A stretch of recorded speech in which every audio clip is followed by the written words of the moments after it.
మంచిది. దేవుని యొక్క మహాప్రేమ కృప, ఆయన జాలి కనికరాన్ని బట్టి, దేవుడు మనకిచ్చిన ఆరోగ్యాన్ని బట్టి, ఆయుష్కాలాన్ని బట్టి, మరొక క్రీస్తు పునరుద్ధానాన్ని బట్టి, దేవుడు మన ద్వారా మహిమ పొందడానికి ఇచ్చిన అవకాశాన్ని బట్టి దేవునికి క్రీస్తు ద్వారా మనందరి తరపున కృతజ్ఞతాస్తుతులు చెల్లిస్తున్నాను.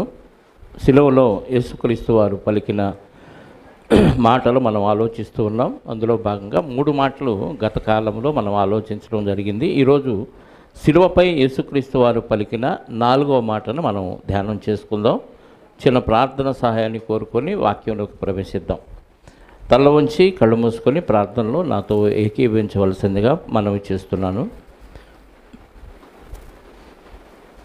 కీర్తనీయుడా, స్తుతులపైన ఆసీనుడా, పరిశుద్ధుడా, ఆత్మస్వరూపి, అద్వితీయుడు అయిన మా గొప్ప దేవ, మీ అతి పరిశుద్ధమైన సర్వశక్తి కలిగిన నామమును బట్టి మీకు స్తోత్రాలు. భూమి మీద మాకు ఇచ్చిన ఈ బ్రతుకులో, ఇచ్చిన ఆయుష్కాలములో, ఇచ్చిన ఆరోగ్యాన్ని బట్టి, ఇచ్చిన ఈ సమయాన్ని బట్టి మీకు క్రీస్తు ద్వారా కృతజ్ఞతాస్తుతులు చెల్లిస్తూ, మీ మాటలు మా జీవితానికి బాటలుగా మేము మలుచుకోవటానికి, ఈ బాట పరలోకం వరకు చేరే విధంగా మేము సాధన చేయటానికి మీ కుమారుడైన క్రీస్తు వారిని మా కోసం మాదిరికరమైన జీవితాన్ని చూపించడానికి పంపించి మా అందరినీ నిత్య రాజ్యంలో చేర్చడానికి బలిపశువుగా మీరు అర్పించినందుకు మీకు స్తోత్రాలు చెల్లిస్తూ, మీ కుమారుడు 2000 సంవత్సరాల క్రితం భూమి మీదకు శరీరధారిగా వచ్చి శిలువపై చేసిన ఆర్తనాదాలు, ఆయన పలికిన అద్భుతమైన అనిర్వచనీయమైన ఆ పదాలను ఎందుకు పలికారు, ఏ పరిస్థితిలో పలికారు అన్న విషయాలు ఒక్కొక్కటి నేర్చుకునే అవకాశాన్ని మాకు కల్పించినందుకు స్తోత్రాలు చెల్లిస్తూ, ఈరోజు కూడా మీ కుమారుడు శిలువపై పలికిన 4వ మాటను మేము ఆలోచించుటకు సిద్ధపడుతూ ఉండగా, మీరు రాయించిన మాటల్లోని పరమార్థాన్ని, ఉద్దేశాన్ని, వాక్య సారాన్ని మేము గ్రహించగలిగినట్లు మీ ఆత్మ సహాయాన్ని మాకు మెండుగా దయచేయమని, విని విడిచిపెట్టువారుగా ఉండక వాక్యానుసారమైన జీవితాన్ని జీవించి మా జీవితాలను పరమునకు చేర్చుకునే ధన్యతను మా అందరికీ ప్రసాదించమని మా రక్షకుడు నీ ప్రియ కుమారుడైన యేసుక్రీస్తు వారి అమూల్యమైన అద్భుతమైన నామములో ప్రార్థించి అడిగి వేడుకొనిచున్నాను పరలోకపు తండ్రి, ఆమేన్. చేరువచ్చిన మీ అందరికీ ప్రభు అయిన క్రీస్తు నామంలో నా శుభాలు, వందనాలు. మత్తయి సువార్త 27వ అధ్యాయము 46వ వచనాన్ని చదువుకుందాం. మత్తయి సువార్త 27వ అధ్యాయము 46వ వచనాన్ని చదువుకుందాం. అందరూ బైబిల్ తెరవండి. యేసుక్రీస్తు వారు ఆకాశానికి భూమికి మధ్య వేలాడుతున్న సమయం, అంటే లాస్ట్ టైం, ఉదయం 9 గంటలకు ఆయన సిలువ వేస్తే మధ్యాహ్నం 12 గంటల నుంచి 3 గంటల వరకు భయంకరమైన చీకటి ఆ దేశం మీద కమ్మటం.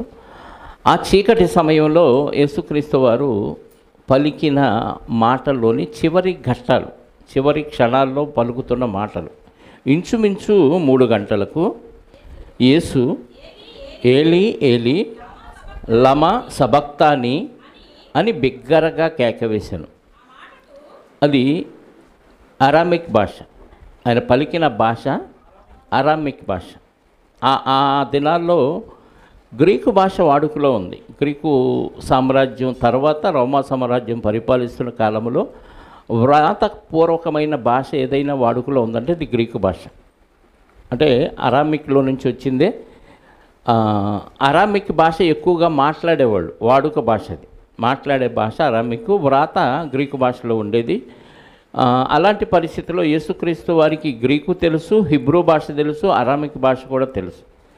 ఆ భాషలో ఆయన పలుకుతున్న మాట ఏలీ ఏలీ లమా సబక్తాని అని బిగ్గరగా కేక వేశాను. ఆ భాషను తెలుగులోకి మనం అనువదిస్తే నా దేవా నా దేవా నన్నెందుకు చెయ్యి విడిచితివని అర్థము. ఇదే మార్కు గారు కూడా రాశారు. అది కూడా ఒకసారి మనం పరిశీలన చేద్దాం. మార్కు సువార్త 15వ అధ్యాయము 34వ వచనం. మార్కు సువార్త 15వ అధ్యాయము 34వ వచనం. 3 గంటలకు. మత్తయి గారు ఇంచుమించు 3 గంటలకు అన్నారు, మార్కు గారు ఖచ్చితంగా 3 గంటలకు అన్నారు. యేసు ఎలోయి ఎలోయి లామా సబక్తాని అని బిగ్గరగా కేక వేశాను. ఆ మాటలకు నా దేవా నా దేవా నన్ను ఎందుకు చెయ్యి విడిచితివని అర్థం. తెలుగులో అక్కడ ఇక్కడ రెండు ఒకేలాగా ఉన్నాయి. మత్తయి గారు రాసిన దాంట్లో, మార్క్ గారు రాసిన దాంట్లో తెలుగులో ఏముంది? నా దేవా నా దేవా నిన్నెందుకు చెయ్యి విడిచిది. మరి ఇక్కడ మార్క్ గారు ఏమని రాశారు? ఎలోయి ఎలోయి. ఎలోయి అన్న ఏలి అన్న అరామిక్ భాషలో నా దేవా నా దేవా అని అర్థం. ఆయన పలికింది, ఆయన రాసింది అరామిక్ భాషలో యేసుక్రీస్తు వారు పలికిన మాటే. ఈయన వ్రాసింది కూడా అరామిక్ భాషలో యేసుక్రీస్తు వారు. ఏలోయి అన్న ఏలి అన్న నా దేవా అని అర్థం. రెండింటిని తెలుగులోకి తర్జుమా చేస్తే నా దేవా నా దేవా అని భావం వస్తుంది. అంటే భాషల గురించి మనం తర్జన భర్జన పడకుండా ఆయన అలా ఎందుకు రాశాడు, ఈయన ఇలా ఎందుకు రాశాడు అని తర్జన భర్జన పడకుండా, అంటే అరామిక్ భాషలో ఏలి అని పిలుస్తారు, దేవుడిని ఏలోయి అని పిలుస్తారు. ఇది మనకు అర్థం కావాలి. అందుకని ఈ 2 రకాలుగా పిలుస్తారు, భావం ఒకటే అని మనకు తెలియచేయటానికి మత్తయి గారి చేత ఏలి అని రాయించారు, మార్కు గారి చేత ఏలోయి ఏలోయి అని వ్రాయించారు. ఇక గ్రీకు భాషలోకి వస్తే, గ్రీకు భాషలో దీనికి అరామిక్ భాషలో ఏలి లేదా ఎలోయి అని ఉంటే, గ్రీకు భాషలోకి వచ్చేసరికి దియోస్ అని అర్థం, పదం మారిపోతుంది, భావం ఒకటే. దియోస్ అంటే గ్రీకు భాషలో నా దేవా అని అర్థం, అరామిక్ భాషలో ఏలి అన్న ఎలోయి అన్న ఒకటి. అంటే భాషల గురించి తర్జన భర్జన పడి అక్కడ అలా ఎందుకుంది ఇక్కడ ఇలా ఎందుకుందని కొట్టుకోకుండా అరామిక్ భాషలో ఖచ్చితంగా నా దేవా ఏలి అన్న ఎలోయి అన్న. గ్రీకు భాషలో దియోస్ అంటే నా దేవా అని అర్థం. ఈ పదాన్ని ఎందుకు పలికాడు అనేది మనం ఆలోచించవలసిన విషయం. ఏ సమయానికి పలికాడంట? దాదాపు 3 గంటలకు. ఏమంటే బాధలో ఉన్నప్పుడు ఒరిజినల్ భాష వచ్చింది ఎవరికైనా. యేసుక్రీస్తు వారు ఎక్కువగా అందరికీ సువార్త ప్రకటించిన భాష అరామిక్ భాష. ఆ భాషలో ఆ బాధలో ఉన్నప్పుడు సహజంగా మనకి ఏ భాష వచ్చింది? ఇంగ్లీష్లో అనర్గళంగా మాట్లాడగలిగిన, దెబ్బ తగిలింది అనుకోండి, ఎదురు దెబ్బ తగిలి ఏమంటాం? ఓ డాడ్ ఓ మామ్ అంటారా? ఏమంటారు? ఒరిజినల్ లాంగ్వేజ్ బయటకు వచ్చింది కదా. ఇంగ్లీష్ మీడియం చదివినా దెబ్బ తగలగానే ఓ మామ్ ఓ డాడీ అనం. ఏమంటాం? అమ్మా అంటాం, లేదా అబ్బా అంటాం. అమ్మా అబ్బా వచ్చింది ఒరిజినల్గా. అదే ఇంగ్లీష్ వాళ్ళకైతే, ఇంగ్లీష్ వాళ్ళకి వాళ్ళ ఒరిజినల్ మామ్ డాడ్ అంటారు కాబట్టి వాళ్ళకి అది వచ్చింది. తెలుగులోగా మాత్రం మనకి ఒరిజినల్ భాషే వచ్చింది. బాధలో మనకు వచ్చే భాష. యేసుక్రీస్తు వారు కూడా అక్కడ ఏ పరిస్థితిలో ఉన్నారు? చివరి క్షణంలో ఉన్నారు. చివరి క్షణంలో బాధతో, అది ఆర్తనాదం అంట. అక్కడ ఒక పదం రాయబడి ఉంది, బిగ్గరగా కేక వేసి. బిగ్గరగా కేక వేయాల్సిన పరిస్థితి ఏంటంటే, లేఖనాలు నెరవేర్చాలి, అందరికీ తెలియాలి. లేఖనాలని నెరవేరుస్తున్నాను అన్న విషయం అందరికీ తెలియాలి. ఓపిక ఉన్నా లేకపోయినా ఓపికను కూడగట్టుకొని ఆయన బిగ్గరగా కేక వేశాడు. ఎందుకు బిగ్గరగా కేక వేయాలంటే, చుట్టూ ఉన్న వాళ్ళకి వినిపించాలి, శక్తి కూడగట్టుకొని. ఆ సమయంలో మనమైతే ఎండలో బాగా తిరిగి వచ్చి మాట్లాడిన వాక్యం చెప్పండి అన్నాం అనుకో, ఎలా చెప్తాం? చెప్పండి, నీరసంగా చెబుతాం. కాసేపు కూర్చొని మంచినీళ్ళు తాగి సేద తీరిన తర్వాత అప్పుడు చెప్పాలనిపించింది. అలసిపోయి వచ్చి నాకు బాగా మాట్లాడమంటే నాకు అసలే నీరసంగా ఉందని ఎక్కడో లోతుగా మాట్లాడతాం కదా. యేసుక్రీస్తు వారి ఒంట్లో ఉన్న రక్తం అంతా పోయింది, ఓపిక లేదు, చెమట కూడా అయిపోయింది. అలాంటి పరిస్థితిలో, నోట్లో తడి లేని పరిస్థితిలో ఆయన ఈ మాట పలకాలి. ఈ మాట పలకాలంటే ఎంత శక్తిని కూడగట్టుకోవాలి? ఖచ్చితంగా ఆయన పరిస్థితి అంతా మనకు అర్థమైతే దేవుడు చెప్పిన పని సంపూర్ణంగా నెరవేర్చాలి. దేవుడు చెప్పిన పని సంపూర్ణంగా నెరవేర్చాలి కాబట్టి ఆ సమయంలో ఆ మాట పలకాలి. రెండోది ఏంటంటే, ఆయన ఎందుకు విడిచిపెట్టాడో మనకు అర్థం కావాలి. అంటే అప్పటి వరకు దేవుడు యేసుక్రీస్తు వారికి తోడున్నారా? అప్పటి వరకు యేసుక్రీస్తు వారికి దేవుడు తోడుంటేనే కదా నా దేవా నన్నెందుకు చేయి విడిచితో అని అడిగాడంటే అప్పుడే విడిచిపెట్టాడని అర్థం. మరి అప్పటి వరకు తోడున్నాడంటే ఖచ్చితంగా తోడున్నాడు. మనకి తెలుసు యేసుక్రీస్తు వారు బాల్యదినంలో ఎలా పుట్టాడంటే పరిశుద్ధాత్మ వలన మరియమ్మ గారు గర్భవతి అయ్యారు. అక్కడ నుంచి 12వ ఏట మనకు కనిపిస్తాడు. 12వ ఏట యెరూషలేము దేవాలయానికి వచ్చినప్పుడు ఆయన తల్లిదండ్రులు మర్చిపోయి వెళ్ళినప్పుడు తిరిగి వాళ్ళు వచ్చినప్పుడు ఎక్కడ కూర్చున్నారు?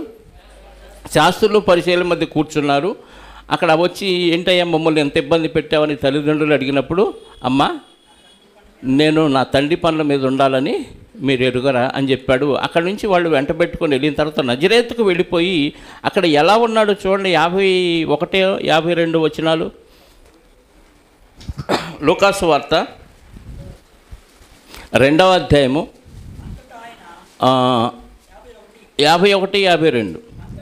అంతటా ఆయన వారితో కూడా తల్లిదండ్రులతో కూడా బయలుదేరి నజరేతులకు వచ్చి వారికి తల్లిదండ్రులకు లోబడి ఉన్నాడు. ఆయన తల్లి ఈ సంగతులన్నీ తన హృదయంలో భద్రము చేసుకొనెను. యేసు జ్ఞానబంధును వయస్సునందును దేవుని దయందును మనుషుల దయందును వర్ధిల్లుచున్నాడు. అంటే యేసుక్రీస్తు వారు దేవుని దయలో వర్ధిల్లు, అంటే దేవుడు అతనికి తోడుగా ఉన్నాడు. యోహాను సువార్త 11వ అధ్యాయం లాజరుని సమాధిలోంచి లేపే ఆ సమయంలో యేసుక్రీస్తు వారు పలికిన ఒక మాటను చూడండి. 11వ అధ్యాయము 41, 42 వచనాలు. యోహాను సువార్త 11వ అధ్యాయము. లాజరు సమాధిలోకి వెళ్ళిపోతే చనిపోతే 4 దినాల తర్వాత సమాధిలోంచి బయటికి పిలుస్తూ ప్రార్థన చేస్తున్నాడు దేవుడికి. ఏమని? అంతటా వారు ఆ రాయి తీసివేసిరి. యేసు కన్నులు పైకెత్తి, తండ్రి నీవు నా మనవి వినినందున నీకు కృతజ్ఞతాస్తుతులు చెల్లించుచున్నాను. నీవు ఎల్లప్పుడూ నా మనవి వినుచున్నావని నాకు తెలుసు, కానీ నీవు నన్ను పంపితివని చుట్టూ నిలిచియున్న ఈ జనుల నిమిత్తము వారి నిమిత్తమై ఈ మాట చెప్పితిన నేను. అంటే ఎల్లప్పుడూ యేసుక్రీస్తు వారి మనవి దేవుడు వింటున్నాడంటే దేవుడు యేసుక్రీస్తు వారికి ఎల్లప్పుడూ తోడుగా ఉన్నాడు. బాల్య దినాల నుంచి దేవుని దయ ఉందంటే తోడుగా ఉన్నాడు. ఇక్కడ కూడా ఎల్లప్పుడూ నా మనవి నువ్వు వినుచున్నావంటే వీళ్ళిద్దరికి అర్థమైంది అది, ఆ అండర్స్టాండింగ్. బయట వాళ్ళకి తెలియాలంటే పెద్దగా వాళ్ళకి ప్రార్థన ద్వారా తెలియచేయాలి. కాబట్టి మీ చుట్టూ ఉన్న ఈ జనసమూహం గ్రహించడానికి నేను ఇలా ప్రార్థన చేస్తున్నాను. నేను మనసులో ప్రార్థన చేసినా నువ్వు నాకు తోడుగా ఉన్నావు కాబట్టి విన్నావు అని చెప్తున్నాడు యేసుక్రీస్తు వారు. అంటే దేవుడు యేసుక్రీస్తు వారు భూమి మీద ఉన్నంతకాలం ఏమై ఉన్నాడు? యేసుక్రీస్తు వారికి దేవుడు తోడుగా ఉన్నాడు. 10వ అధ్యాయము అదే యోహాను సువార్త 30వ వచనం. ఇంకా కొన్ని సందర్భాలు చూద్దాం. 10వ అధ్యాయము 30వ వచనం. నేను తండ్రియును ఏకమై ఉన్నామని వారితో చెప్పాను. నేను తండ్రి ఐక్యమైపోయి ఉన్నాం. 38వ వచనం. నేనును తండ్రిను ఏకమై ఉన్నామని చెప్పాడు. 38లో అంటే 37 నుంచి చదివితే నేను నా తండ్రి క్రియలు చేయని ఎడల నన్ను నమ్మకుడి, నేను నా తండ్రి క్రియలు చేసిన ఎడల నన్ను నమ్మకున్నను. తండ్రి నాయందును నేను తండ్రి యందును ఉన్నామని మీరు గ్రహించి తెలుసుకొనుడని నా క్రియలను నమ్ముడని వారితో చెప్పాను. నా పనులు బట్టైనా నేను తండ్రి కలిసి ఉన్నామని మీరు నమ్మండి. అంటే త్రియేక దేవుడు అన్నారు. ఇది పట్టుకొని కలిసి ఉన్నామంటే అర్థం ఏంటి? దేవుడు ఆధీనంలో, దేవుని సమక్షంలో, దేవుని సన్నిధిలో యేసుక్రీస్తు వారు. దేవుని ఆధీనం తప్పిలేడు. ఇప్పుడు మనం కూడా దేవుడికి విరోధంగా పాపం చేస్తే దేవుని ఆధీనంలో లేనట్లు, దేవునికి దూరమైనట్టు. ఎప్పుడైతే యేసుక్రీస్తు ద్వారా పరిశుద్ధత పొందామో ఇప్పుడు ఎవరి సన్నిధిలో ఉన్నట్టు? మనం దేవుని సన్నిధిలో ఉన్నట్టు, దేవుడు మనకి తోడుగా ఉన్నట్టు. పాపం చేయగానే దేవుడికి దూరమైనట్టు. అంటే దేవుడికి దూరం అవ్వాలా దగ్గర అవ్వాలనేది ఎవరి చేతిలో ఉంది? మన చేతిలో ఉంది. ఇప్పుడు యేసుక్రీస్తు వారు ఒక్క పాపం కూడా చేయలేదు కాబట్టి దేవుని సన్నిధి ఎల్లప్పుడూ ఉంటుందా? చెప్పండి. ఎల్లప్పుడూ దేవుని సన్నిధి ఉంటుంది. పాపం చేస్తే దేవునితో ఎడబాటు, అంతే కదా. ఇప్పుడు మనం ఎడబాసి దేవుని దగ్గరకు వచ్చాం. దేవుని దగ్గరకు వచ్చినా మళ్ళీ పాపం చేసామనుకోండి, మళ్ళీ మనం ఏమైపోయినట్టు? దేవునితో ఎడబాటు. అంటే దేవుని సన్నిధిలో మనం ఉండం. దేవుడు మన మొర వినడు. పాపం చేసి ఆ టైంలో ప్రార్థన చేసామనుకో వినడు. ఒకవేళ ఏ ప్రార్థన చేస్తే వింటాడంటే క్షమాపణ ప్రార్థన చేస్తే అప్పుడు వింటాడు. క్షమాపణ ప్రార్థన చేయకుండా వరాలు అడిగామనుకోండి ఆ టైంలో, పాపం చేసిన తర్వాత వింటాడా? ఖచ్చితంగా వినడు. యేసుక్రీస్తు వారైతే ఏ పాపం చేయలేదు కాబట్టి ఎల్లప్పుడూ దేవుని సన్నిధి యేసుక్రీస్తు వారికి ఉంది. యేసుక్రీస్తు వారు దేవుడు కలిసి ఉన్నారు అనటానికి ఇదిగో ఇలాంటి వచనాలు మనకు ఆధారం. ఇంకా చూడండి 14వ అధ్యాయము, అదే యోహాను సువార్త 10-11 వచనాలు, 9 నుంచి చూద్దామా.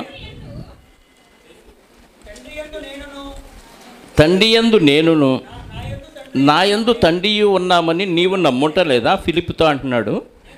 నేను మీతో చెప్పుచున్న మాటలు నా అంతటా నేనే చెప్పుటలేదు. తండ్రి నా యందు నివసించుచు తన క్రియలు చేయుచున్నాడు. తండ్రి యందు నేనును నా యందు తండ్రియు ఉన్నామని నమ్మండి, లేదా ఈ క్రియలను బట్టి నిమిత్తమైనను నన్ను నమ్ముడి. మళ్ళీ తండ్రి దగ్గరికి వెళుతున్నాను అన్నాడు. తండ్రి పరలోకంలో ఉన్న ఆయన సన్నిధి నా దగ్గర ఉంది. తండ్రి ఎక్కడున్నాడు? కింద మాట 12 చదివితే, నేను తండ్రి యొద్దకు వెళ్ళుచున్నాను కనుక నేను చేయు క్రియలు నా యందు విశ్వాసం ఉంచువాడును చేయును, వాటికంటే మరి గొప్పవి అతడు చేయను. ఎక్కడికి వెళ్తున్నాడంట? తండ్రి ఎక్కడో పరలోకంలో ఉంటే ఈయన దగ్గర ఎలా ఉన్నాడు, ఈయనలో ఎలా ఉన్నాడు అంటే ఆయన ఆధీనంలో ఈయన ఉన్నాడు. తండ్రి సన్నిధిలో మనం ఉన్నామంటే అర్థం ఏంటంటే ఇక్కడ దేవుడు ఉన్నాడా? దేవుడు ఉన్నాడా? దేవుడు ఎక్కడున్నాడు? పరలోకంలో ఉన్నాడు. యేసుక్రీస్తు వారు ఎక్కడున్నారు? పరలోకంలో ఉన్నాడు. కానీ ఆయన ఆధీనంలోకి మనం వచ్చాం. పరిశుద్ధులుగా సమాజంగా సంఘముగా కూడుకున్నామంటే ఎవరి సమక్షంలో ఉన్నాం?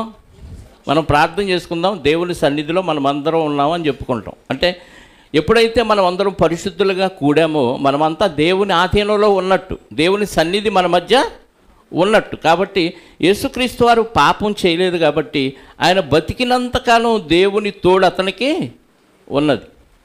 అపోస్తుల కార్యాల గ్రంథం 10వ అధ్యాయము, అపోస్తుల కార్యాల గ్రంథం 10వ అధ్యాయము 38వ వచనం చూడండి. 38 పేతురు గారు చెప్తున్న మాట అదేదనగా, దేవుడు నజరేయుడైన యేసును పరిశుద్ధాత్మతోనూ శక్తితోనూ అభిషేకించననున్నది దేవుడు ఆయనకు తోడయ్యుండెను గనుక ఆయన మేలు చేయుచు అపవాది చేత పీడింపబడిన వారిని అందరినీ స్వస్థపరచుచు సంచరించుచుండెను. ఆయన యూదుల దేశమందును యెరూషలేమునందును చేసిన వాటన్నిటికీ మేము సాక్షులము. ఎవరంట సాక్షులు? దేవుడు అతనికి తోడుగా ఉన్నాడు. దేవుడు అతనికి తోడుగా ఉన్నాడు కాబట్టి ఈ అద్భుతాలు మహత్కార్యాలన్నీ చేస్తున్నాడు. ఆయన చేసినప్పుడు మేము చూసాం కాబట్టి మేమే సాక్షులు. అంటే దేవుడు ఎల్లవేళలా యేసుక్రీస్తు వారు జీవించిన కాలమంతా ఆయనకి తోడుగా ఉన్నారు. మరి ఈ పదాన్ని మళ్ళీ ఒకసారి మనం జ్ఞాపకం చేసుకుంటే మత్తయి సువార్త కానీ మార్కు కానీ తీయండి. మత్తయి 27వ అధ్యాయంలో 46 ఇంచుమించు 3 గంటలప్పుడు యేసు ఏలీ ఏలీ 45 చదవండి. మత్తయి సువార్త 45 మధ్యాహ్నం మొదలుకొని 3 గంటల వరకు ఆ దేశమంతటను చీకటి కమ్మెను. ఎప్పుడంట?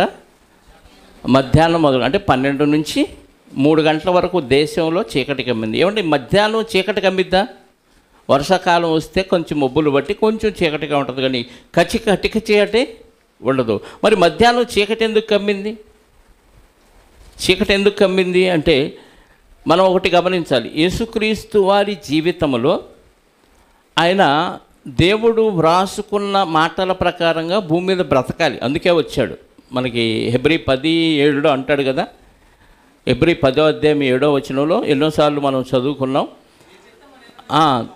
ఆయన పరలోకము నుండి భూమి మీదకి ఎందుకు వచ్చాడంట? అప్పుడు నేను నీ గ్రంథములో నన్ను గూర్చి వ్రాయబడిన ప్రకారము దేవా నీ చిత్తము నెరవేర్చుటకు ఇదిగో నేను అంటే దేవుని చిత్తాన్ని నెరవేర్చడానికి పరలోకములోంచి భూమి మీదకి వస్తే భూమి మీద దేవుడు ఒక శరీరాన్ని అమర్చాడంట యేసుక్రీస్తు వారికి. ఆ శరీరాన్ని అమర్చిన దేవుడు ఆ శరీరానికి ఆత్మకు తోడుగా ఉన్నాడు. ఆయన్ని విడిచిపెట్టి వెళ్ళలేదు. ఎందుకు? ఆయనలో పాపం లేదు. మనం ఎప్పుడైతే పాపం చేశాడో మనల్ని విడిచిపెట్టి వెళ్ళిపోతాడు. మనం దూరం అయిపోతాం దేవుడికి. అంటే ఒక్క మాటలో చెప్పాలంటే శవాలుగా కనపడతాం దేవుడికి. పాపం ఎప్పుడైతే చేశామో దేవుని దృష్టిలో మనం శవాలం. మళ్ళీ పరిశుద్ధత ఎప్పుడు వచ్చిందంటే పాప క్షమాపణ నిమిత్తం యేసుక్రీస్తులో బాప్తీసం పొందిన తర్వాత మళ్ళీ తప్పులు చేసిన వెంటనే క్షమించమని అడిగితే మళ్ళీ పరిశుద్ధులైపోతాం. బాప్తీసం పొందకుండా నాకు పాపాలు క్షమించు అని చెప్తే పరిశుద్ధులు అవ్వరు. గమనించాలి. నేను తప్పు చేశాను క్షమించయ్యా అని బాప్తీసం పొందకుండా మనల్ని క్షమించమని అడిగితే దేవుడు క్షమించడు. ఎందుకు? క్షమాపణకి యేసుక్రీస్తు వారిని పంపించిందే అందుకు. అందరి పాపాలు క్షమించడానికే యేసుక్రీస్తు వారిని పంపించాడు. ఆయన యందు విశ్వాసం ఉంచి ఆ ప్రాసెస్ నడవాలి. ఆ క్రమం అంతా పాటిస్తేనే మనం పరిశుద్ధులుగా తీర్చబడతాం. ఆ క్రమం ఏంటి? యేసుక్రీస్తు వారిని గురించిన సువార్త వినాలి. వినటం వలన ఆయన యందు విశ్వాసం ఉంచాలి. ఆ విశ్వాసం ఏది? నా పాపాలు పరిహరించడానికే పరలోకం నుంచి శరీరధారిగా భూమి మీదకి వచ్చాడు. నా కోసమే ఆయన సిలువలో మరణించాడు. నా కోసమే తిరిగి లేచాడు. ఆయన నమ్మితే నన్ను కూడా తిరిగి లేపుతాడు. ఇది ఈ విశ్వాసం ఉండి ఆయన్ని నమ్మి బాప్తిజం పొందటం వలన పరిశుద్ధాత్మ అనే వరాన్ని నాకు ఇస్తాడని తెలియాలి. దేవుడు ఆయన్ని మృతుల్లో నుంచి లేపాడని హృదయంలో విశ్వాసం ఉండాలి. నీ పేరు జీవగ్రంథంలో రాయబడుతుందన్న విషయాలన్నీ తెలిసి నువ్వు బాప్తీసం తీసుకుంటే క్షమిస్తాడు. అక్కడ నుంచి దైనందిన జీవితంలో ఎన్ని తప్పులు ఎన్ని అపరాధాలు అప్పుడప్పుడు పొరపాటును చేసినా వెంటనే క్షమాపణ అడిగితే క్షమిస్తాడు. అక్కడి నుంచి అది ముందు ఈ బాప్తీస కార్యక్రమం జరగకుండా ఈ ప్రాసెస్ అంతా నడవకుండా ప్రభా తప్పు చేశాను క్షమించంటే వినడు. పాపుల మనవి దేవుడు ఆలకించడు. కాబట్టి అక్కడ ఆ పప్పులు ఉడకవు. అర్థమైంది? చాలామంది మీరు బాప్తీసం పొందిన ఒకటే మేము పొందకపోయిన ఒకటే మమ్మల్ని కూడా దేవుడు క్షమిస్తాడనే భ్రమలో ఉన్నారు. బైబిల్ దానికి అంగీకరించట్లేదు. ఇక్కడ మధ్యాహ్న కాలంలో చీకటి కమ్మింది అంటే యేసుక్రీస్తు వారి జీవిత కాలములో మనుషుల వలన కానీ జంతువుల వలన కానీ చేపల వలన కానీ ఏమండి పక్షుల వలన కానీ చెట్ల వలన కానీ ప్రకృతి వలన కానీ యేసుక్రీస్తు వారి జీవితానికి వీటికి లింక్ ఉంది. ప్రతి విషయంలో ఆయన జీవితానికి పరిస్థితులకన్నిటికీ లింక్ ఉంది. అంటే పరిస్థితులు కూడా ఆయన జీవితానికి తగ్గట్టుగా దేవుడు వ్రాసుకున్న ప్రకారంగా ఆ క్రమాన్ని అవి జరిగించాలి. మీకు అర్థమవుతుందా? మన దైనందిన జీవితంలో కూడా ప్రకృతికి చుట్టూ ఉన్న మనుషులతో మనకి లింక్ ఉంది. అందుకే మనకి ఎవరెవరిని పరిచయం చేయాలో దేవుడు చేస్తాడు. వాళ్ళతో మనకున్న బంధాన్ని బట్టి మనకి వాళ్ళతో పని ఉంది, వాళ్ళకి మనతో పని ఉంది. ఈ బంధాన్ని మనం ఎరిగితే దానికి తగ్గట్టుగా మనం ప్రవర్తించాలి. యేసుక్రీస్తు వారికి తగ్గట్టుగా ప్రకృతి కూడా స్పందించింది. ఎందుకు? ప్రకృతి చీకటి కమ్మాలి అనే ప్రవచనం ఉంది కాబట్టి ఆ లేఖనాలను అనుసరించి ఆయన జీవితం అంతా సాగింది. ఒకసారి ఆమోసు గ్రంథం 8వ అధ్యాయము, ఆమోసు గ్రంథం 8వ అధ్యాయము 9వ వచనాన్ని చూద్దాం. ప్రభు అయిన యెహోవా సెలవిచ్చినదేమనగా ఆ దినమున నేను మధ్యాహ్న కాలమందు సూర్యుడిని అస్తమింపచేయుదును, పగటి వేళను భూమికి చీకటి కమ్మజేయుదును. ఏమన్నాడు? ఆ దినముల్లో ఏం చేస్తాడంట? మధ్యాహ్న కాలమున సూర్యుడిని అస్తమింపచేయుదును, పగటి వేళ భూమికి చీకటి కమ్మజేయుదును. ఆమోసు గ్రంథంలో దేవుడు రాయించిన ప్రవచనం ప్రకృతి ఏం చేసింది? నెరవేర్చింది. ఆ రోజు ప్రకృతి చీకటిగా మారిపోవాలి కాబట్టి సూర్యుడు కనపడకుండా పోయాడు.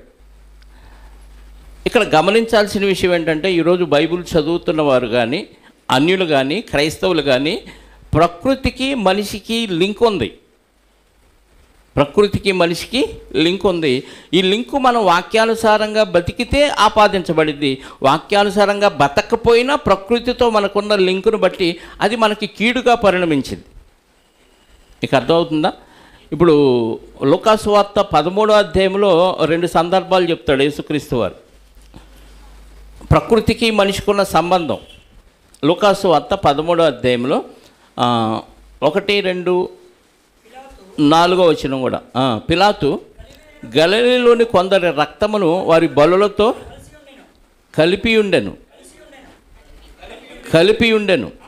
ఆ కాలమున అక్కడ ఉన్న కొందరు ఆ సంగతి యేసుతో చెప్పగా ఆయన వారితో ఇట్లనెను, ఈ గలిలయులు అట్టి హింసలు పొందినందున వారు గలిలయులందరికంటే పాపులని మీరు తలంచుచున్నారా?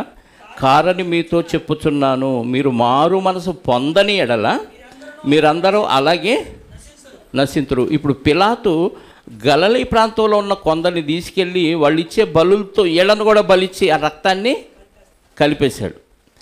ఇప్పుడు జనాలు ఏమనుకుంటున్నారంటే ఎంత పాపం చేశారో అంత బలి అర్పించబడ్డారు, జంతువులతో పాటు వీళ్ళు కూడా జంతువులాగా బలి అర్పించబడ్డారు, ఎంత పాపం చేశారని వాళ్ళందరూ అనుకుంటుంటే యేసుక్రీస్తు వారు అంటున్నారు, మీరు కూడా అలాంటి పాపులే, మీరు కూడా అలాంటి పాపులు. మీరు ఇప్పుడు మారు మనసు పొందలేదనుకో, రేపు మీ పరిస్థితి కూడా అంటే ఒక మనిషి ఒక వ్యక్తిని చంపాలంటే, ఒక వ్యక్తిని రక్తాన్ని చిందించాలంటే ఎవరు పర్మిషన్ కావాలి?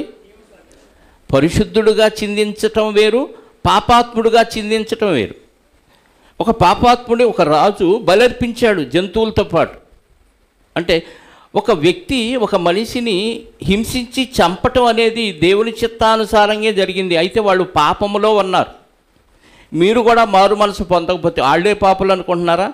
గలిలయ ఉన్న వారందరికంటే ఘోరమైన పాపులు కాబట్టి వాళ్ళకి ఆ కర్మ పట్టింది అనుకుంటున్నారు. మనం కూడా మారు మనసు పొందకపోతే మనకు కూడా అదే వ్యక్తుల ద్వారా అలాంటి చావే లభించిద్ది. అంటే వ్యక్తుల ద్వారా, మన చుట్టూ ఉన్న సమాజంలోని వ్యక్తుల ద్వారా మనకు నష్టం జరిగిద్దా? మనకు ప్రాణహాని ఉందా? ఉండొచ్చు. అది దేవుని చిత్తం అయింది.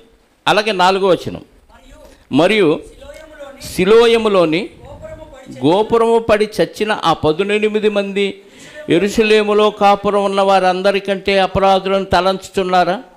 సిలోయం అనే ప్రాంతంలో ఒక గోపురం ఉందంట. ఆ గోపురం కింద కొంతమంది కూర్చుంటే అది కూలి చచ్చిపోయారు. ఏమంటే ఇప్పుడు మయన్మార్ అనే ప్రాంతంలో భూకంపం వచ్చింది, కొన్ని వేల మంది చనిపోయారు, సజీవ సమాధి అయిపోయారు. కొన్ని శాల్తీలు అయితే అసలు దొరకలేదు, భూగర్భంలో కలిసిపోయింది. మరి వాళ్ళందరూ పాపులని మీరు తలంచున్న, ఎంత పాపం చేశారో అంత ఘోరమైన చావు చచ్చారని మనం అనుకుంటే పొరపాటు. మనం కూడా మారు మనసు పొందకపోతే ప్రకృతితో మనకు బుద్ధి చెబుతాడు. ఏ గోపురం కూలిద్దో, ఏ ఫ్యాన్ వచ్చి మీద పడిద్దో, ఎలా చచ్చిపోతామో మనకి తెలియదు. అంటే ప్రకృతికి చుట్టూ ఉన్న సమాజంతో మనిషికి మనకి పరిశుద్ధులకి లింక్ ఉందా?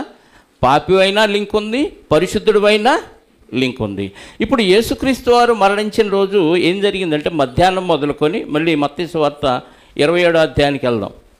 మధ్యాహ్నం మొదలుకొని 3 గంటల వరకు ఆ దేశమంతటా చీకటి కమ్మెను. అంటే ప్రకృతికి అర్థమైపోయిందా, ఈ సమయంలో నేను సూర్యుడు అస్తమించాలి, కనపడకూడదు, దేవుడు ప్రవచనాన్ని వ్రాశాడు కాబట్టి నేను అదృశ్యమైపోవాలి అని చీకటి కమ్మిందంట. ఇక్కడ గమనించాల్సిన విషయం ఏంటంటే అక్కడ ఉన్నది ఎవరు అంటే శాస్త్రులు, పరిచయులు, ధర్మశాస్త్రోపదేశకులు. వీళ్ళు ప్రతి విశ్రాంతి దినాన్ని ఏం చేస్తారు? మందిరంలో వాక్యాన్ని బోధిస్తారు, వాక్యాన్ని పఠిస్తారు, వాక్యాన్ని సమాజానికి తెలియజేస్తారు. మరి ఎంతో కాలంగా ఈ పరిచర్యలో ఉన్న శాస్త్రులు, పరిచయులు, ధర్మశాస్త్రోపదేశకులు వీళ్ళందరికీ ఏమర్థం కావాలంటే ప్రవచనాలు అర్థం కావాలి. సడన్గా ఇప్పుడు దాకా వాతావరణం బాగుంది, మబ్బులు పట్టలేదు, ఏమీ లేదు, సడన్గా సూర్యుడు అదృశ్యం అయిపోయాడు. 1 గంట 2 గంటలు కాదు, దాదాపుగా 3 గంటలు, మధ్యాహ్నం 12 నుంచి 3 గంటల వరకు సడన్గా చీకటి గమ్మింది. ఏంటి ఈయన మరణానికి ఆ చీకటికి సంబంధం ఏంటి అని కొంచెం బుర్రబెట్టి ఆలోచిస్తే ఏమర్థమైద్ది చెప్పండి? ఏమర్థమైద్ది?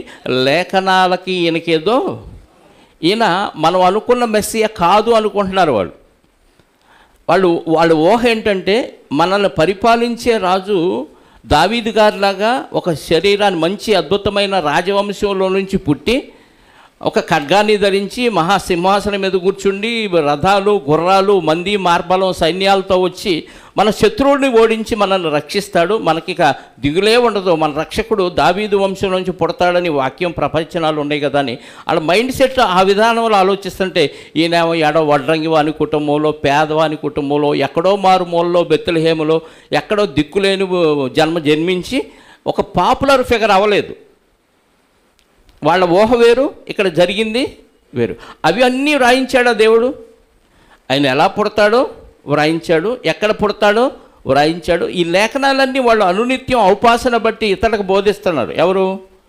శాస్త్రులు, పరిచయులు, ధర్మశాస్త్రోపదేశకులు. ఇప్పుడు జరుగుతున్న పరిణామాలను బట్టి వాళ్ళకి ఏం గుర్తు రావాలి? లేఖనాలు గుర్తురా. ఆమోసు గ్రంథంలో ఇదిగో ఏదో చీకటి గమ్మిద్దంట ఒక దినాన. ఏ దినం అది? ఇప్పుడు ఎందుకు చీకటి గమ్మింది? ఈయన చనిపోబోయే ముందు చీకటి గమ్మటం ఏంటి? మధ్యాహ్నం మొదలుకొని 3 గంటల వరకు 3 గంటల పాటు దేశంలో, ఆ దేశం మీదే, మళ్ళీ ప్రపంచం అంతా కాదు, ఆ దేశం అంతటి మీద చీకటి కమ్మింది ఏంటని లేఖనాలను జ్ఞాపకం చేసుకోవాలి. అంటే వాళ్ళు మైండ్ సెట్ అంతా గర్వంతో, అహంకారంతో ఉంది కాబట్టి లేఖనాలు ఏమీ అర్థం కావు. చదవటానికైతే చదువుతారు, వల్లె వేస్తారు, చెప్తారు, కానీ అందులో ఉన్న భావాన్ని గ్రహించలేరు. ఈనాడు కూడా చాలామంది బోధకులు అందులో ఉన్న వాక్య సారాన్ని గ్రహించకుండా అక్షరాలను గ్రహించి అక్షర జ్ఞానంతో బోధించేవాళ్ళు ఉన్నారు. అందులో ఉన్న పరమార్థాన్ని తీసుకోవట్లేదు. ఆయన గాడిద మీద ఊరేగుతూ యెరూషలేములోకి వస్తున్నప్పుడు వీళ్ళందరూ ఏమన్నారు? ప్రజలు, దావీదు కుమారునికి జయము, ప్రభువు పేరట వచ్చేవాడు స్తుతింపబడునుగా కానీ జయధ్వానాలు చేస్తూ ఆయనకి కింద బట్టలు పరిచి ఆ మట్టలతో ఆయన ఊరేగిస్తూ వస్తున్నప్పుడు ఈయనేంటి ఈ మాట పలికారేంటి? ఈ ప్రవచనం ఎక్కడుంది? ఆలోచించాలి కదా. మనం వాక్యం చదువుతున్నప్పుడు ఏదైనా సందర్భం మన జీవితంలో వచ్చిందనుకోండి, దీనికి సంబంధించిన రెఫరెన్స్ ఎక్కడుందనేది మనకు గుర్తు రావాలి. నిజమైన భక్తులకు గుర్తొచ్చింది. మన ఆలోచన లోక సంబంధంగా ఉందనుకోండి, మనకి ఏ ఆలోచనలు, ఏ రెఫరెన్స్లు గుర్తొస్తాయి చెప్పండి? ఆశీర్వాదానికి సంబంధించిన రెఫరెన్స్, పాత నిబంధనలో ఇశ్రాయేలీయులకు ఇచ్చిన ఎక్స్పైర్డ్ రెఫరెన్స్లన్నీ మనకు గుర్తొస్తాయి. అది ఆత్మ సంబంధమైన రెఫరెన్స్లే గుర్తొస్తాయి. ఇప్పుడు సమస్య వచ్చింది, ఈ సమస్యకి పరిష్కారం ఏంటని మనకి, ఆ సమస్యకి పరిష్కారం కొత్త నిబంధనలు ఏం చెప్పాడు అనేది మనకు గుర్తు రావాలి. దావీదు కుమారునికి జయము, ప్రభు పేరట వచ్చేవాడు స్తుతింపబడునుగా కానీ జయధ్వానాలు చేస్తున్నప్పుడు ఆ పిల్లలు అరుస్తున్నారు, వాళ్ళు నోరు మూపించండి అంటే యేసుక్రీస్తు వారు ఏమన్నాడు? వీళ్ళు నోరు మూస్తే రాళ్ళు కేకలు వేస్తాయి. అప్పుడు కూడా వాళ్ళకి ఆ ప్రవచనాలు గుర్తు రాలేదండి. యేసుక్రీస్తు వారి జీవితంలో ప్రతి సన్నివేశం ఎలా జరిగిందంటే లేఖనానుసారంగా జరిగింది. దేవుడు గ్రంథంలో వ్రాసుకున్న విధానంలో జరిగింది. అంటే ప్రతి లేఖనం వీళ్ళు చదువుతూనే ఉన్నారు, ప్రతి లేఖనాన్ని ఔపాసన పడుతున్నారు, ప్రతి లేఖనాన్ని ఇతరులకు బోధిస్తున్నారు. కానీ అది జరిగే సమయం దగ్గరకు వచ్చినప్పుడు, మన కళ్ళ ముందే జరుగుతున్నప్పుడు దాన్ని అనుభవించి అర్థం చేసుకునే కెపాసిటీ లేదు. ఈరోజు కూడా మన దైనందిన జీవితంలో సమస్యలు మనకు వస్తాయి, కష్టాలు అవి వచ్చినప్పుడు వాక్యం చెబుతున్నాం, వాక్యం తెలుసుకుంటున్నాం, టకటక రెఫరెన్స్లు చదువుతున్నాం, టకటక ఎక్కడ ఏది అడిగితే అది చెప్పేస్తున్నాం. కానీ ఆ సమస్య, ఆ వాక్యానుసారమైన అనుభవం మన జీవితంలో వచ్చినప్పుడు దాన్ని పాటించలేకపోతున్నాం కదా. ఆ అనుభవాన్ని మనం జీవితంలో అనుభవించలేకపోతున్నాం. సమస్య వచ్చింది, ఎదుటోడు తిట్టాడు, నువ్వు తప్పేం చేయలా, నువ్వే నేరం చేయలా, అయినా నింద నీ మీద వేశాడు. అప్పుడు మనకేమనిపించింది? వాక్యం ఏం చెప్తుంది? ఆ సమయంలో ఏం గుర్తు రావాలి మనకి? లేఖనం ఏం గుర్తు రావాలి? మత్తయి సువార్త 5వ అధ్యాయంలో ఉన్నాయి కదా, లేదా పేతురు గారు రాసిన మొదటి పత్రిక 2వ అధ్యాయం 19వ వచనం ఉంది కదా, ఒకసారి చదవండి. ఎవడైనను అన్యాయముగా శ్రమ పొందుచు, ఏ మనస్సాక్షి? దేవుని గూర్చిన మనస్సాక్షి కలిగి దుఃఖము సహించిన ఎడల అది హితమగును. తప్పిదములకై దెబ్బలు తిన్నప్పుడు మీరు సహించిన ఎడల మీకేమి ఘనము? మేలు చేసి బాధపడినప్పుడు మీరు సహించిన ఎడల అది దేవునికి హితమగు. ఈ రెఫరెన్స్ గుర్తొచ్చిందనుకోండి, ఓహో వాళ్ళు నన్ను అందుకే తిడుతున్నారు, అందుకే నా మీద ఈ నేరం మోపారు. మనమేమనుకుంటాం? ఈ నేరం నా మీద నువ్వు ఎందుకు మోపావు? నేను చేసినట్టుగా రుజువులేవి, సాక్ష్యాధారాలు తీసుకురా, అటు వాళ్ళని పిలుచుకురా, ఇటు వాళ్ళని పిలుచుకురా, పంచాయతీ పెడతాం. అంటే తేలేదాకా మన నిద్రపట్టదు మనకి. మరి ప్రభువారికి అది చేత కాదా? వచ్చా? పంచాయతీ పెట్టడం వచ్చా? ఆయనకున్న జ్ఞానం ముందు ఎవడు ఆయన మీద మోపిన నేరాల్లో ఏది రుజువు కాలేదు, ఏది రుజువు అవ్వాలి. అటుపక్క పిలాతు, ఈయనలో నాకు ఏ నేరం కనపడలేదు, ఇటుపక్క హేరోదు ఏ నేరం కనపడలేదు అన్నారు. అబద్ధ సాక్షులు తీసుకొచ్చిన ఒక్క సాక్ష్యం కూడా ఆయన మీద నిలబడలేదు. మరి ఏ ఆధారంతో ఆయన సిలువ వేస్తారంటే పచ్చిగా మొండిగా మాకు ఇవన్నీ తెలీదు, ఆయన్ని సిలువ వేయండి, ఆయన సిలువ వేయండి. ఇదే కేకలు. మనం మాట్లాడటానికి ఇంకా అవకాశం లేదు. సాక్ష్యాధారాలతో రుజువైన తర్వాత ఏ కోర్టులోనైనా న్యాయం ఎలా విచారణ చేస్తారు జడ్జి గారు? వచ్చిన సాక్ష్యాధారాలను బట్టి ఇతను నేరస్తుడా లేదా నిర్దోష, దాన్ని సాక్ష్యాధారాలను బట్టి జడ్జిమెంట్ ఇస్తాడు. ఇక్కడ సాక్ష్యాధారాలతో పని లేదు, సాక్షులతో పని లేదు. అబద్ధ సాక్ష్యాలు తీసుకొచ్చినా నిలబడలేదు. ఏ నేరం ఈయన మీద ఎక్కడా రుజువు కాలేదు, అయినా సిలువ వేశారంటే ఏంటి కారణం అంటే అన్యాయంగా ఆయన సిలువ వేయబడాలి. కాబట్టి అందరూ ఏకకంఠంతో ఏమన్నారు? అవసరమైతే మమ్మల్ని నాశనం చేయటానికి, మమ్మల్ని దోచుకోవటానికి, మమ్మల్ని హత్య చేయటానికి కావాల్సిన బరబ్బాని విడుదల చేయండి. మేము నాశనం అయిపోయినా పర్లేదు, ఆ రక్తాపదారం మా మీద మా పిల్లల మీద ఉన్న పర్వాలేదు, ఏం పర్వాలేదు, చస్తే చస్తాం, నరకానికైనా పోతాం. కానీ ఆయనకు మాత్రం ఏ కారణాన్ని బట్టి వేయాలంటే ఈ అన్నొద్దు, సిలువేయండి సిలువేయండి. అవరి కేకలే గెలిచే. అంటే మొండిగా వాదిస్తే ఇంకా న్యాయాన్యాయాలతో సంబంధం లేదు, అది మొండితనం అంతే. అందరూ ప్రజలందరూ ఏకకంఠం అలా ప్రేరేపించారు వీళ్ళు, ప్రధాన యాజకులు, శాస్త్రులు, పరిచయులు. ఒక్క లేఖనాన్ని కూడా ఈ సందర్భంలో ఈయన విషయంలో ఇది నెరవేరుతుంది, ఎందుకు నెరవేరిందని బుర్ర పెడితే వెంటనే అర్థమైపోతుంది. కానీ పెట్టారా? ఒక్కటంటే ఒక్కటి కూడా పెట్టలేదండి. పోనీ ఈ సమయంలో ఈయన ఇంత ఆర్తనాదం చేయాలా? ఇది ఎక్కడో విన్నట్టుందే, నా దేవా నా దేవా నన్నేల చేయి విడిచితివి, ఏలి ఏలి లామా సబక్త అంటున్నాడు. ఏంటి అరామిక్ భాషలో ఈ మాటలు ఎందుకు పలుకుతున్నాడు? ఇది ఎక్కడో విన్నామే, మన లేఖనాల్లో ఎక్కడో చదివేమని గుర్తు రావాలా వాళ్ళకి? రాలా. 22వ అధ్యాయం కీర్తన గ్రంథంలో దావీదు గారు పలుకుతారు. దావీదు గారు పలికిన ప్రవచనం దావీదు గారికి వర్తించింది, ప్లస్ యేసుక్రీస్తు వారికి కూడా వర్తించే మాటలు ఆయన పలికాడండి. 22వ అధ్యాయం కీర్తన గ్రంథం, నా దేవా నా దేవా నీవు నన్నేలా విడనాడితివి, నన్ను రక్షింపక, నా ఆర్తధ్వని వినక నీవేలా దూరముగా ఉన్నావని. ఆ మాట ఎక్కడో కీర్తన గ్రంథంలో చదివేమే లేఖనాలని, ప్రతి విశ్రాంతి దినాన ఈ లేఖనాలు చదివి ప్రజలకు బోధిస్తున్నామే. ఇది ఈ సమయంలో ఈయనెందుకు పలుకుతున్నాడు? ఆ దావీదు గారు పలికిన మాటకి ఇక్కడ ఈయన పలికే మాటకి లింక్ ఏమన్నా ఉందా? ఆలోచించాల. గుర్తు రావాలి కదా. ఏదైనా ఒక డైలాగ్ చెప్పాడంటే మన పిల్లలు కూడా సినిమాల్లో డైలాగులు విని టక్కని చెప్తారు. పిల్లలు మరీ ముఖ్యం. ఒక కొత్త మాట మన పిల్లల నోట్లో నుంచి వచ్చిందంటే వీడు ఎక్కడ నేర్చుకున్నాడో ఎంక్వైరీ చేయాలి మనం. ఇంతకుముందు పలకని మాట ఒకటి పలికాడు అనుకో, ఎక్కడ విన్నావురా, ఎవరి దగ్గర విన్నావు, ఎందుకు మాట్లాడావు అని అడిగితే ఎవరు చెప్తాడు? ఫ్రెండ్స్ దగ్గర, స్కూల్లోనో, సండే స్కూల్లోనో, ఇంకెక్కడో కొత్త పదం వింటాడు, దాన్ని ప్లే చేస్తాడు. అప్పుడు ఖచ్చితంగా ఎంక్వైరీ చేస్తే మనకి ఎక్కడి నుంచి డౌన్లోడ్ చేసుకున్నాడో మనకు అర్థమైంది. అలాగే యేసుక్రీస్తు వారు సిలువలో ఆ క్లిష్ట పరిస్థితుల్లో ఆ పదం పలకటం వెనుక రీజన్ ఏంటి? అసలు ఈ పదం ఎక్కడో విన్నాము కదా, దావీదు గారు పలికారు, ఆ పదాన్ని ఈయన ఎక్కడెందుకు పలికాడు అని కొంచెం ఆలోచించారా? ఆలోచించరండి. ఎందుకంటే వాళ్ళ మైండ్ మొత్తం ఎలా ఉందంటే కుట్రతో నిండుకొని ఉంది, స్వార్థంతో నిండుకుంది, అసూయతో నిండుకుంది. ఈయన మనకంటే డెవలప్ అయిపోతున్నాడు, మన అభిమానులందరూ ఆయన తట్టు వెళ్ళిపోతున్నారు, మనల్ని ఫాలో అయ్యాడు ఎవరు లేరు. మోషే గారి నుంచి వస్తున్న ఈ ధర్మశాస్త్రాన్ని మంట కలిపేటట్టున్నాడు ఈయన ఫ్యాన్స్ ఎక్కువైపోయారు కాబట్టి మనల్ని అనుసరించేవాళ్ళు లేరు, మనకు వందనాలు చెప్పేవాళ్ళు కూడా లేరు అనే ఒక కుట్రతో, అధికార దాహంతో కళ్ళు నెత్తికెక్కి లేఖనాలను కూడా గ్రహించని స్థితిలోకి వాళ్ళు వెళ్ళిపోయారు. ఆనాడు ఉన్న శాస్త్రులు, సమాజం, ఈ శాస్త్రులు, పరిచయులు, ధర్మశాస్త్రోపదేశకులు ప్రజలందరినీ ప్రేరేపించారు. ప్రజలు ఎలాంటి వాళ్ళు అంటే ఎవడు అధికారంలో ఉండి, ఎవడు సెలబ్రిటీగా ఉండి, వాడు ఏది చెబితే అది గుడ్డిగా నమ్మేస్తారండి. ఒక ఆయన అంటున్నాడు మొన్న, మోడీ గారు గ్యాస్ ధర 10,000 రూపాయలు చేసినా నేను ఆయనకే ఓటేస్తానంటున్నాడు. అంటే ఆయన అభిమానం అలా ఉంది. ఆయన 1000 రూపాయలు కాదు 10,000 చేసినా నేను 10,000 పెట్టి కొనుక్కొని ఆయననే గెలిపిస్తానంటే మూఢ విశ్వాసం అంటారు దాన్ని. సహజంగా ప్రజలు ఏం ఆలోచిస్తారు?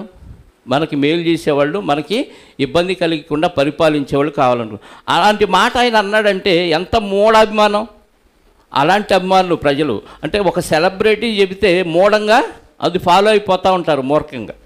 ఈరోజు ఆ శాస్త్రులు, పరిచయులు వీళ్ళు కూడా ప్రజలందరినీ ప్రేరేపించారంట. ప్రజలు గుడ్డివారు, ఒక మాటలో చెప్పాలంటే మాయలో ఉన్నారు. ఆ మాయలో వీళ్ళు పడిపోయి అందరినీ మాయలో ఉంచి ఈయన పలికిన మాట పరమార్థాన్ని గ్రహించకుండా, దావీదు గారు పలికిన ఆ పదాల వెనక ఉన్న పరమార్థాన్ని ఆలోచించకుండా ఆయన ఎందుకు పలికాడనేది పక్కన పెట్టి ఎగతాళి చేస్తున్నారంట. ఏమని? ఆయన అరామిక్ భాషలో ఏలి ఏలి లేదా ఏలోయి ఏలోయి లమా సబక్తాని అనే పదం పలికినప్పుడు ఆ పదం ఏలి ఏలి ఏలోయి అని వాళ్ళకేమని పడింది? ఆ పదాల్లోని అక్షరాలను తీసుకొని ఏలియా అని పిలుస్తున్నాడు, ఏలియా వచ్చి రక్షిస్తాడేమో చూద్దాం, ఎటు నుంచి వస్తాడు ఏలియా అంటే ఎగతాళిగా. ఆ సమయంలో ఏలియా గారిని ఏమిటి నేను రక్షించుకోలేడా? అందరినీ రక్షించావు కదా, నువ్వు మమ్మల్ని కూడా రక్షించని ఇద్దరు దొంగలు ముందు దూషించారు. నువ్వు ఎంతోమందిని రక్షించావు కదా, ఇప్పుడు నిన్ను నువ్వు రక్షించుకుంటే మేము నమ్ముతాం, అప్పుడు నువ్వు యేసు అని మేము గుర్తిస్తామని ఎగతాళిగా మాట్లాడారు. శాస్త్రులు, ప్రధానులు, అందరూ, ప్రజలందరూ, పెద్దలు అందరూ అలాగే దూషించారు. చివరికి పక్కనున్న దొంగలిద్దరు కూడా ముందుగా అలాగే దూషించారు. కానీ ఆయన పలికిన పదంలోని భావాన్ని గ్రహించరు. అప్పటి వరకు దేవుడు ఆయనకు తోడుగా ఉంటే, తోడుగా ఉన్న దేవుడు విడిచిపెట్టాడన్న విషయం మనకు అర్థం కావాలి. అంతే కదా? ఆయన ఏంది ఆ పదంలో పలికిన మాట ఏంటి? నా దేవా నా దేవా నన్నేలా చెయ్యి విడిచితివి అనే పదాన్ని పలికాడు. అంటే దేవుడు విడిచిపెట్టాడా? అప్పటి వరకు పట్టుకున్న దేవుడు ఎందుకు విడిచిపెట్టాడు? మనల్ని ఎప్పుడు విడిచిపెడతాడు దేవుడు? చెప్పండి, మనల్ని ఎప్పుడు విడిచిపెడతాడు? పాపము చేసినప్పుడు దేవుడు మనల్ని విడిచిపెడతాడు. మనకి యెహెజ్కేలు గ్రంథంలో ఎన్నోసార్లు చదివాం. 18:24 లేదా 33వ అధ్యాయంలో కూడా ఉంటుంది సేమ్ వర్డ్. 18:24 చదవండి. అయితే నీతిపరుడు తన నీతిని విడిచి పాపము చేసి దుష్టుడు చేయు హేయ క్రియలు అన్నిటి చొప్పున ప్రకారము జరిగించిన ఎడల అతడు బ్రతుకునా, అతడు చేసిన నీతి కార్యములు ఏమాత్రమును జ్ఞాపకములోనికి రావు. అతడు విశ్వాసఘాతుకుడై చేసిన పాపమును బట్టి అతను మరణము అంటే రెండవ మరణానికి వెళ్ళిపోతాడు. అంటే పరిశుద్ధుడుగా తీర్చబడ్డాడంటే, నీతిమంతుడంటే యేసుక్రీస్తు రక్తములో పాపాలు పరిహరించుకున్నాడు. నీతిమంతుడు మళ్ళీ ఎలా చేశాడు? పాపం చేశాడు. అదే రోజు చనిపోతే అతను చేసిన కార్యక్రమాలు ఏవి అంటే పరిశుద్ధతను కాపాడుకోవటం ఎంత ఇంపార్టెంటో గుర్తుపెట్టుకోండి. మనం ఒక తప్పు కాదు, రోజుకి ఎన్ని తప్పులు చేస్తున్నామో గుర్తుపెట్టుకోండి. ఆల్రెడీ బాప్టిజం తీసుకొని పరిశుద్ధులుగా తీర్చబడిన మనము తప్పు మీద తప్పు చేస్తూ కూడా క్షమాపణ అడగట్లా. ఒక్క తప్పు చేస్తే అంతకుముందు నువ్వు చేసిన పరిచర్య అంతా ఏమైపోతుంది? ఏమాత్రం జ్ఞాపకంలోనికి రావు. అంటే ఇంత చిన్న తప్పు అంత పెద్ద పరిశుద్ధతను ఏం చేస్తుంది? చెడగొడుతుంది. ఎందుకంటే యేసుక్రీస్తు రక్తము ఎన్నో పాపాలని చిన్న రక్తపు చుక్క పరిహరించింది కదా. ఇది కేవలం దేవుడు ఉచితమైన కృపతో మనకిచ్చిన వరం. ఇది మన వల్ల, మన క్రియల వల్ల జరిగింది కాదు. దేవుడే దయతలిచి యేసుని పంపించి ఆయన రక్తము ద్వారా మనల్ని ఊహ వచ్చినప్పటి నుంచి చేసిన పాపములన్నింటినీ క్షమించాడు. అక్కడి నుంచి మనం తెలుసో తెలియకో చేసిన పాపాలను కూడా మరణదినం వరకు క్షమాపణ అడిగితే క్షమిస్తూనే ఉన్నాడు. అంటే ఎంత పరిశుద్ధతనిస్తున్నాడో చూడండి. ఒక్క మాట గుర్తుపెట్టుకోవాలి, మనం యేసుక్రీస్తు వారి మీద మన పాపాలు, అపరాధాలు, దోషాలు, నేరాలు అన్నీ మోపబడ్డాయి. ఒక్కసారి విశ్వసించాం, పరిశుద్ధులుగా తీర్చబడ్డాం. బాప్తీసం ద్వారా మనం ఏమయ్యాం? పరిశుద్ధులుగా అయ్యాం. పరిశుద్ధులుగా అయిన తర్వాత మళ్ళీ పాపం చేస్తామా? చెప్పాలి. చేస్తామా? చేయమా? చెయ్యకూడదు, కానీ చేస్తాం.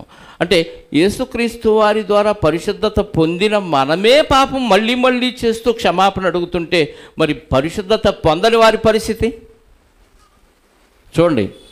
అంటే పొందిన తర్వాత క్లియర్ అయిని అనుకున్న తర్వాత కూడా మళ్ళీ పాపం అంటించుకుంటూ బ్రతుకుతున్నామంటే ఎంత భయంకరమో ఒకసారి ఆలోచించండి ప్రియులారా. అంటే మళ్ళీ మనం ఏం చేస్తున్నామంటే యేసుక్రీస్తు వారిని మళ్ళీ సూదులతో కాదు మేకులతో మళ్ళీ పొడుతున్నాం. తల మీద ఏం గుచ్చారు? ముళ్ళ కిరీటం పెట్టారు. మనము తలంచిన తలంపులు, చెడు తలంపులు మళ్ళీ తలంచామనుకో బాప్తీసం తర్వాత, మళ్ళీ మనం ఏం పెట్టినట్టు? ప్రభువుకి మళ్ళీ ముళ్ళ కిరీటం పెట్టినట్టు. అంటే ఆ రోజున్న వాళ్ళు మాత్రమే ముళ్ళ కిరీటం పెట్టారు, మేముంటేనా పూల కిరీటం పెట్టేవాళ్ళం అనుకుంటాం మనం. కానీ తెలియకుండానే మనం ఏం చేస్తున్నాం? ముళ్ళ కిరీటం పెడుతున్నాం. చేతుల్లో కాళ్ళల్లో మేకులు కొట్టారా? ఇప్పుడు మనం కూడా కొడుతున్నామా? మరలా ప్రభువుని సిలువ వేస్తూనే ఉన్నాం. ఇంతకంటే ఘోరం ఏముందండి? వాళ్ళ మీద మనం ద్వేషం పెంచుకుంటున్నాం. వాళ్ళు తెలియక చేశారంటున్నాడు. ప్రభు ఏమో వాళ్ళని క్షమించమని దేవుడికి ప్రార్థన చేశాడు. తెలిసి మనం కూడా ఏం చేస్తున్నాం? మళ్ళీ ఆయన పొడుస్తూనే ఉన్నాం ప్రియులారా. అందుకే ప్రభు అక్కడుండి విజ్ఞాపన చేస్తున్నాడు కాబట్టి మనం ఇంకా క్షమాపణ కలిగి బతుకుంటున్నాం. కానీ పరిశుద్ధతను జాగ్రత్తగా కాపాడుకోకపోతే, పాపం చేసిన రోజు మరణిస్తే భయంకరమైన నరకానికి జారిపోతాం. కాబట్టి ఆ భయంతోనన్నా పరిశుద్ధతను కాపాడుకోవాలి. ఇక్కడ పాపం ఆయన మీద మోపాడు. దేవుడు యేసుక్రీస్తు వారిని విడిచిపెట్టడం వెనుక రీజను, ఆ మాటలోని భావం ఏంటంటే, నా దేవా. ఇప్పుడు ఆయనకు తెలుసా నా మీద పాపాలన్నీ దేవుడు మోపాడన్న విషయం తెలుసా? పాపం ఉంటే దేవుడికి నచ్చదు, దేవుడు పరిశుద్ధుడు, పాపాన్ని అస్సలు ఆయన సహించడని తెలిసి కూడా ఈ పదాన్ని ఎందుకు పలుకుతున్నా అంటే, ఆయన సంపూర్ణ మానవుడు, మనలాంటి రక్త మాంసాలు కలిగిన దేహాన్ని ధరించాడు కాబట్టి సహజంగా మానవ బాధతో ఏందయ్యా ఇలా చేసావంటాం. తెలిసి కూడా కదా, తెలిసి కూడా ఏమంటాం? నువ్వేంటి అన్నీ తెలిసి కూడా ఇలా చేసావు, ఇలా అన్నవేంటి అంటాం. అంటే సహజంగా మనిషిగా ఆ బాధను వ్యక్తపరుస్తున్నాడు. ఎందుకంటే దీనికంటే ముందు ఆ కొండ మీదకి వెళ్ళి దుఃఖిస్తూ, శిష్యులతో పాటు దుఃఖిస్తున్నప్పుడు ఏమన్నాడు? రక్తం చెమట రక్తంలాగా మార్చబడి ఆయన బాగా రోదిస్తూ ఏడుస్తూ దేవుడికి ప్రార్థన చేస్తూ ఆ బాధలో ఆయన పలుకుతున్న మాట ఏంటి చూడండి ఒకసారి. మత్తయి సువార్త 27వ అధ్యాయమే 26:39. నా తండ్రి సాధ్యమైతే ఈ గిన్నె ఏమండి, ఆ గిన్నెలోని తాగటానికైనా ప్రభు వచ్చింది? ఆ గిన్నెలో ఏముంది? ఆ పాత్రలో ఏముంది? మనుషులందరి పాపాలు, అపరాధాలు, దోషాలు అందులో నింపబడ్డాయి. అవి నువ్వు తాగాలి, అవన్నీ నీ మీద మోపుతాను, నువ్వు భరించు అంటున్నాడు. ఒకవేళ కుదిరితే తీసేయ, ఇది లేకుండా వాళ్ళ పరిశుద్ధులుగా తీర్చొచ్చా? ఒకవేళ అవకాశం ఉంటే ప్లాన్ మార్చు అంటున్నాడు. అర్థమైందా? ఇన్ని కష్టాలు, ఇన్ని శ్రమలు ఎందుకంటే యేసుక్రీస్తు వారికి దేవుడి లక్షణాలు ఉన్నాయి. సంపూర్ణ దైవత్వం కలిగిన వాడు, కాకపోతే ఇక్కడ మానవుడిగా వచ్చాడు. కానీ పరిశుద్ధత అంటే ఆయనకి ఇష్టం, పాపం అంటే ఆయనకు కూడా అసహ్యం. తండ్రికి అసహ్యం కాబట్టి యేసుక్రీస్తు వారికి కూడా పాపం అసహ్యం. ఈ పాపాన్ని ఆయన జీర్ణించుకోలేకపోతున్నాడు. ఆయనలో ఉన్న బలహీనత ఏంటంటే పాపం అంటే నచ్చదు. ఎంత కష్టమైనా పడతాడు, ఎంత శ్రమైనా అనుభవిస్తాడు, ఎంత నిందలైనా భరిస్తాడు. కానీ పాపం అంటుకోవటం అంటే ఆయనకు అసహ్యం. ఎందుకు? దేవుడికి పాపం అంటే అసహ్యం. ఆయన దగ్గర పాపానికి అస్సలు చోట్లేదు. పాపానికి ఆయన దగ్గర చోట్లేదు, పాపికి అంతకంటే ఆయన దగ్గర చోట్లేదు. పాపాన్ని ఆయన అసహ్యించుకుంటాడు. మరి అదే లక్షణం యేసుక్రీస్తు వారిలో ఉంది. ఎంతమంది పాపాలు నేను భరించాలా? ఈ పాపాల ఈ గిన్నెను నా యొద్ద నుంచి తొలగించు అంటే మానవుడుగా సహజంగా పలికిన మాట. వెంటనే నేను వచ్చిందే ఎందుకు కదా, నేను వచ్చింది ఎందుకు? వీళ్ళందరూ చేసిన అపరాధాలు, పాపాలు మోపి నా మీద భరించడానికే కదా నేను వచ్చానని ఆయన బతుకున్నప్పుడే చెప్పాడు. మత్తయి సువార్త 16వ అధ్యాయము 17వ అధ్యాయంలో కూడా చెప్పాడు. చూడండి కుదిరితే మాటలు. మత్తయి సువార్త, మనుష్య కుమారుడు పాపుల చేతికి అప్పగించబడి, మత్తయి సువార్త 16వ అధ్యాయము 21వ వచనం చూడండి. అప్పటి నుండి తాను యెరూషలేమునకు వెళ్ళి పెద్దల చేతను, ప్రధాన యాజకుల చేతను, శాస్త్రుల చేతను అనేక హింసలు పొంది చంపబడి 3వ దినమున లేచుట అగత్యమన తన శిష్యులతో తెలియచేయ మొదలు పెట్టగా 17వ అధ్యాయం 12వ వచనం.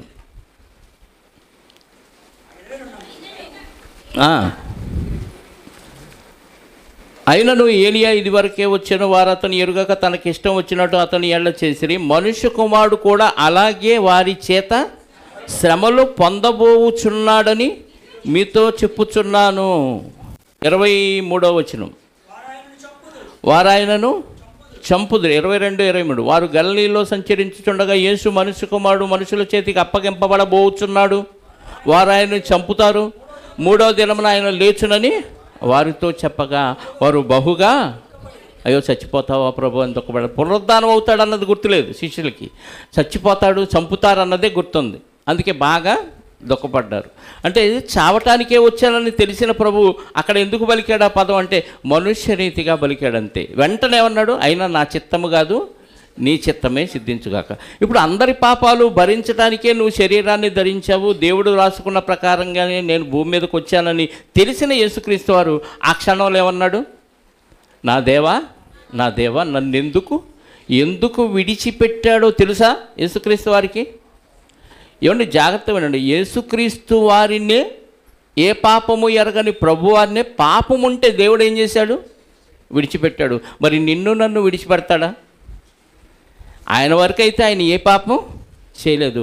ఎవరో పాపం తన మీద మోపుకున్నాడు, ఎవరో పాపం మోసుకున్నాడు కదా అని ఆ క్షణాన విడిచిపెట్టాడంటే లేదు, ఆ ఒక్క క్షణం మాత్రం ఆయన్ని విడిచిపెట్టాడు. అప్పటి వరకు దేవుడు తోడున్నాడు యేసుక్రీస్తు వారికి, కానీ ఆ ఒక్క క్షణం ఏం చేశాడు, విడిచిపెట్టాడు.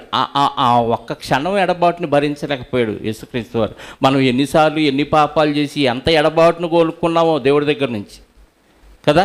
దేవుడితో పచ్చి, దేవుడికి నాకు కటీఫ్, ఇక దేవుడి దగ్గరికి వెళ్ళకూడదు, ఆ సంఘానికి వెళ్ళకూడదు, మానేయాలి, ఇంత మోసం చేస్తారా, ఇన్ని మాటలు అంటారా అని ఎన్నోసార్లు మనం ఎన్నో ఆలోచనలు చేసి దేవుడితో పరిశుద్ధుల సహవాసంతో సంబంధాలు తెంచుకున్నామంటే ఎంత పాపం ఇది. ఆ టైంలో చచ్చిపోయామనుకో పరిస్థితి ఏంటి, వెంటనే వెళ్ళకూడని భయంకరమైన పాతాళానికి వెళ్ళిపోతాండి. ఒక్క క్షణం ఎడబాటుని తట్టుకోలేకపోయాడు. యెషయా గ్రంథంలో ఆ మాట ఉంటుంది, 54వ అధ్యాయం ఒక మాట చూడండి, 7-8 వచనాలు. యెషయా గ్రంథం, నిమిషమాత్రము నేను నిన్ను విసర్జించి తిని, నిమిషమాత్రము నేను, ఎంతసేపు అంట, నిమిషం, ఒక్క నిమిషం. కింద చదవండి. మనోద్రేకము కలిగి నిన్ను నిమిషమాత్రము నీకు విముఖుడనైతిని. చాలండి, ఎంతసేపు అంట, ఒక్క నిమిషం ఎడబాటుకైనా తట్టుకోలేకపోయాడు. ఎందుకంటే అందరి పాపాలు తన మీద మోపడ్డాయి. దేవుడు విడిచిపెట్టడం వెనుక రీజన్ అంటే మనందరం చేసిన పాపాలు దేవుడు ఆయన మీద మోపాడు. దేవుడికి పాపం అంటే నచ్చదు. పరిశుద్ధుడైన యేసుక్రీస్తు వారు కూడా పాపంలో ఉన్నాడు ఆ సమయంలో. ఎందుకు, మనందరి దోషాలు పాపాలు ఆయన మీద మోపాడు కాబట్టి. ఇప్పుడు యేసుక్రీస్తు వారిని ఎలా చూస్తున్నాడు దేవుడు, ఎలా చూస్తున్నాడు, అసహ్యంగా చూస్తున్నాడు. ఆ దృష్టి, ఆ చూపు తట్టుకోలేకపోయాడు ప్రభువారు. మనం ఈ రోజులను ఎలా చూస్తాం, మనల్ని మోసం చేశారనుకో, మన కళ్ళ ముందుకు రాగానే ఎలా చూస్తాం వాళ్ళని చెప్పండి. చిన్న చూపు కాదు, వీలైతే ఎగిరి వాళ్ళ మీద పడి కొరికి చంపేయాలనిపిస్తుంది మనకి. అంత కసి ఉంటుంది లోపల. అది మనకు సాధ్యం కాబట్టి అది చేయలేం. కానీ వాస్తవం అయితే వాళ్ళని ఏం చేయాలనివి, గిచ్చో కొరుకో వాళ్ళని రక్కి చంపేయాలనిపిస్తూ ఉంటుంది. అంత కోపం ఉంటుంది మనకి వాళ్ళు మనకు చేసిన ఆ ఒక్క ద్రోహాన్ని బట్టి. మరి అందరి దోషాలు అందరి పాపాలు ప్రభువారి మీద మోపితే ఇప్పుడు ప్రభువారు దేవుని దృష్టికి ఎలా కనపడుతున్నారు చెప్పండి, ఎలా కనపడుతున్నాడు? భయంకరమైన పాపులందరిలో ప్రధానుడిగా కనపడుతున్నాడు. ఎందుకంటే ఒకరి పాపం కాదు, ఆదాము గారి మొదలుకొని యేసుక్రీస్తు వారి రెండవ రాకడ వరకు ఎంతమంది అయితే భూమి మీద పుట్టారో పుట్టి చనిపోయారో వీళ్ళందరి పాపాలు ఒక్క వ్యక్తి మీద మోపితే ఎంత భారం అండి అది. శిలో భారం కాదు, ముళ్ళ కిరీటం భారం కాదు, కాళ్ళలో చేతుల్లో కొట్టిన మేకులు కాదు, కొరడా దెబ్బలు కాదు, వాళ్ళన్న అసహ్యపు మాటలు కాదు ఆయన బాధించింది. దేవుడి నుంచి ఎడబాటు తట్టుకోలేకపోయాడు.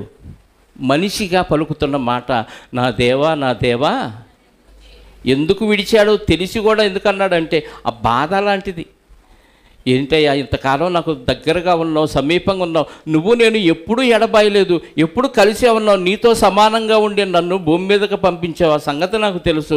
ఈ క్షణం నేను తట్టుకోలేకపోతున్నాను అంటే ఒక నిమిషాన్ని దేవుడితో ఎడబాటు ప్రభువారు తట్టుకోలేకపోతే మనం ఏంటండి ఇలా ఈ గంటలు రోజులు ఎడబాటును భరిస్తున్నాం అంటే దేవునితో సన్నిధి, దేవుని సమక్షంలో ఉండే ఆనందం మనకు అర్థం కాలేదు. ఆయనతో ఉంటే మనకి ఎంత ఆశీర్వాదమో మనకు అర్థం కాలేదు. కాబట్టి ఆయన సన్నిధిని మనం నిర్లక్ష్యంగా కోల్పోతున్నాం. ఒక్క నిమిషం ఎడబాటుని ఆయన తట్టుకోలేపాడు. ఎందుకంటే దేవుడు దృష్టిలో ఆయన పాపిగా కనపడ్డాడు. ఒక మాట చూడండి, కీర్తన గ్రంథం 5వ అధ్యాయంలో 4-5 వచనాలు. కీర్తన గ్రంథం 5వ అధ్యాయము. నీవు దుష్టత్వమును చూచి ఆనందించు దేవుడవు కావు, చెడుతనములకు నీ యొద్ద చోటు లేదు, డాంబికులు నీ సన్నిధిని నిలువలేరు, పాపము చేయు వారందరూ నీకు అసహ్యులు. దేవుడికి ఎవరు అసహ్యులు? మరి అందరి పాపం ఆయన మీద మోపితే ఇప్పుడు యేసుక్రీస్తు వారు దేవుడికి ఎలా కనపడ్డాడు? అసహ్యంగా కనపడ్డాడు. పాపము చేయు వారందరూ నీ దృష్టికి అసహ్యులు అన్నప్పుడు అందరూ ఎలా కనపడ్డారు? అందరి పాపం ఒక్కడి మీద మోపితే ఎంతమంది పాపాలను ఆయన మోసినప్పుడు ఆయన ఇంకా అసహ్యంగా కనపడతాడు. లేకపోతే రక్షించేవాడే కదా. 59 కీర్తన యెషయా గ్రంథం 59వ అధ్యాయం మొదటి వచనం చూడండి. 59 మొదటి వచనం. రక్షింపనేరక యుండునట్లు యెహోవా హస్తము కురుచకాలేదు. అందరినీ రక్షిస్తాడు ఆయన. చెయ్యేం పొట్టిది కాదు, పరలోకం నుంచి ఇక్కడికి చాపగలడు. ఆయన రక్షింపనేరక ఉండడానికి ఆయన హస్తం కురచకాలేదు. విననేరక ఉండునట్లు ఆయన చెవులు మన చెవుల్లాగా ఆయన చెవులు మందం కాలేదంట. మీ దోషములు మీకు దేవునికి మధ్యలో ఏమొచ్చినాయి అంటే మనం చేసిన దోషాలు దేవుడికి మనకి ఏమొచ్చినాయి? అడ్డం నిలబడ్డాయి. దేవుడి దగ్గరికి మన మాట వెళ్ళట్లేదు. దేవుడి దగ్గర నుంచి వచ్చే ఆశీర్వాదం మనకి ఏది అడ్డుకుంది? దోషాలు అడ్డుకున్నాయి అంట. మీ పాపములు ఆయన ముఖమును మీకు దేవుడు కనపడకుండా మనం పాపం చేయటం వల్ల దేవుడు మనకు అదృశ్యుడైపోయాడు, కనపడలా. అదే పరిశుద్ధంగా ఉంటే దేవుడికి సన్నిధి మనం అనుభవిస్తాం. పాపం చేసామా దేవుడి యొక్క పరిశుద్ధత, దేవుడి యొక్క ఉనికి మనకు అర్థం కాదు. పాపం చేయటం వల్ల పరిశుద్ధంగా ఉంటే మొత్తం క్లియర్ అవుతూ ఉంటాయి. మీ పాపములు ఆయన ముఖమును మీకు మరుగుపరిచెను కనుక ఆయన ఆలకింపకున్నాడు. మీ చేతుల రక్తము చేతను మీ వ్రేళ్ళు దోషము చేతను అపవిత్రపరచబడి ఉన్నవి. మీ పెదవులు అబద్ధములాడుచున్నవి. మీ నాలుక కీడును బట్టి మాట్లాడుచున్నది. అంటే ఇన్ని తప్పులు మనలో ఉన్నాయి కాబట్టి దేవుడికి మనకి లింక్ ఏమైంది? దయచేసి నాతో మాట్లాడకండి, టవర్ పనిచేయట్లేదు, మీ పాపాలు మాకు మేఘాలు అడ్డొచ్చినట్టుగా అడ్డొచ్చినాయి అంటాడు దేవుడు. అదే పరిశుద్ధంగా ఉండి ఎక్కడి నుంచి ప్రార్థన చేసినా సిగ్నల్ క్లియర్గా ఉంటుంది, టవర్ బాగా అందిద్ది. పరిశుద్ధంగా ఉంటే అంత క్లియర్గా ఉంటుంది. పాపం చేస్తే అంత క్లౌడీగా ఉండి మనం ప్రార్థన కానీ మన మాట కానీ మన క్రియలు కానీ దేవుని సన్నిధికి వెళ్ళవు. మరి ఇప్పుడు అందరి దోషాలు పాపాలు ఆయన మీద మోపటం వల్ల ఏమైంది? దేవుడు ఆయన్ని విడిచిపెట్టాడు. కొరింథీ 2వ పత్రిక 5వ అధ్యాయం 21వ వచనం. కొరింథీలకు రాసిన 2వ పత్రిక 5వ అధ్యాయం 21వ వచనం. ఎందుకనగా మనము ఆయన యందు మనమందరము దేవుడిలో యేసుక్రీస్తునందు దేవుని ఎదుట నీతిమంతులుగా అవటానికి పాపము చేయని యేసుక్రీస్తు వారిని మన కోసము పాపముగా చేశాను. ఎవరు చేశారు? దేవుడే చేశాడు. మనం చేసిన ప్రతిదీ ఆయన మీద మోపటం వలన ఆయన పాపిగా చేశాడు.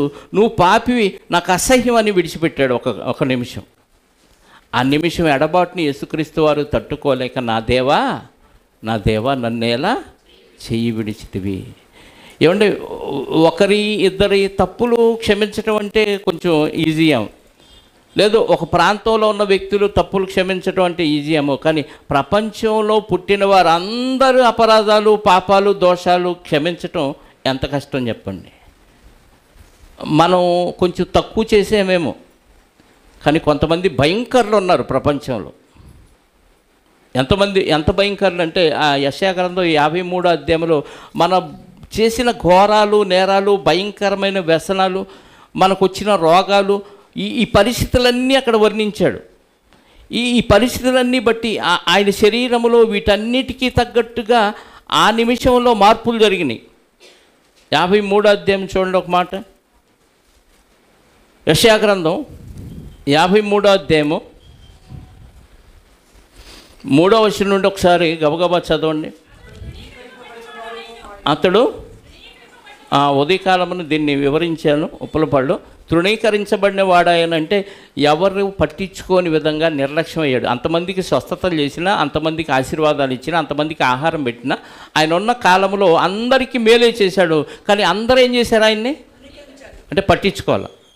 ఎవరు పట్టించుకోవాలా? తర్వాత ఆయన్ని విసర్జించబడిన వాడుగా ఉన్నాడు. మనుషుల వలన ఎంతమందికి చేసిన మేలేమైపోయిందంటే అందరూ మేలు మర్చిపోయి ఆయన విడిచిపెట్టారు. వాళ్ళు వచ్చి పట్టుకున్నప్పుడు ఒక్కరు కూడా లేదు. వెంబడించిన శిష్యులు కూడా విడిచిపెట్టి వెళ్ళిపోయారు, విసర్జించారు ఆయన్ని.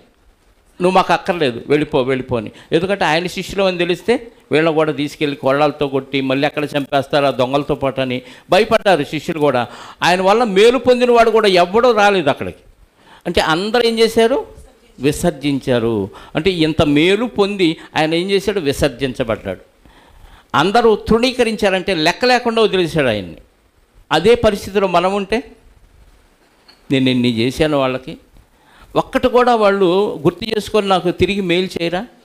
చేయకపోతే చేయిపోయారు, కీడు చేస్తారని బాధపడిపోయి మదన పడిపోయి వాళ్ళంతూ తేల్చేదాకా మనం నిద్రపోమే.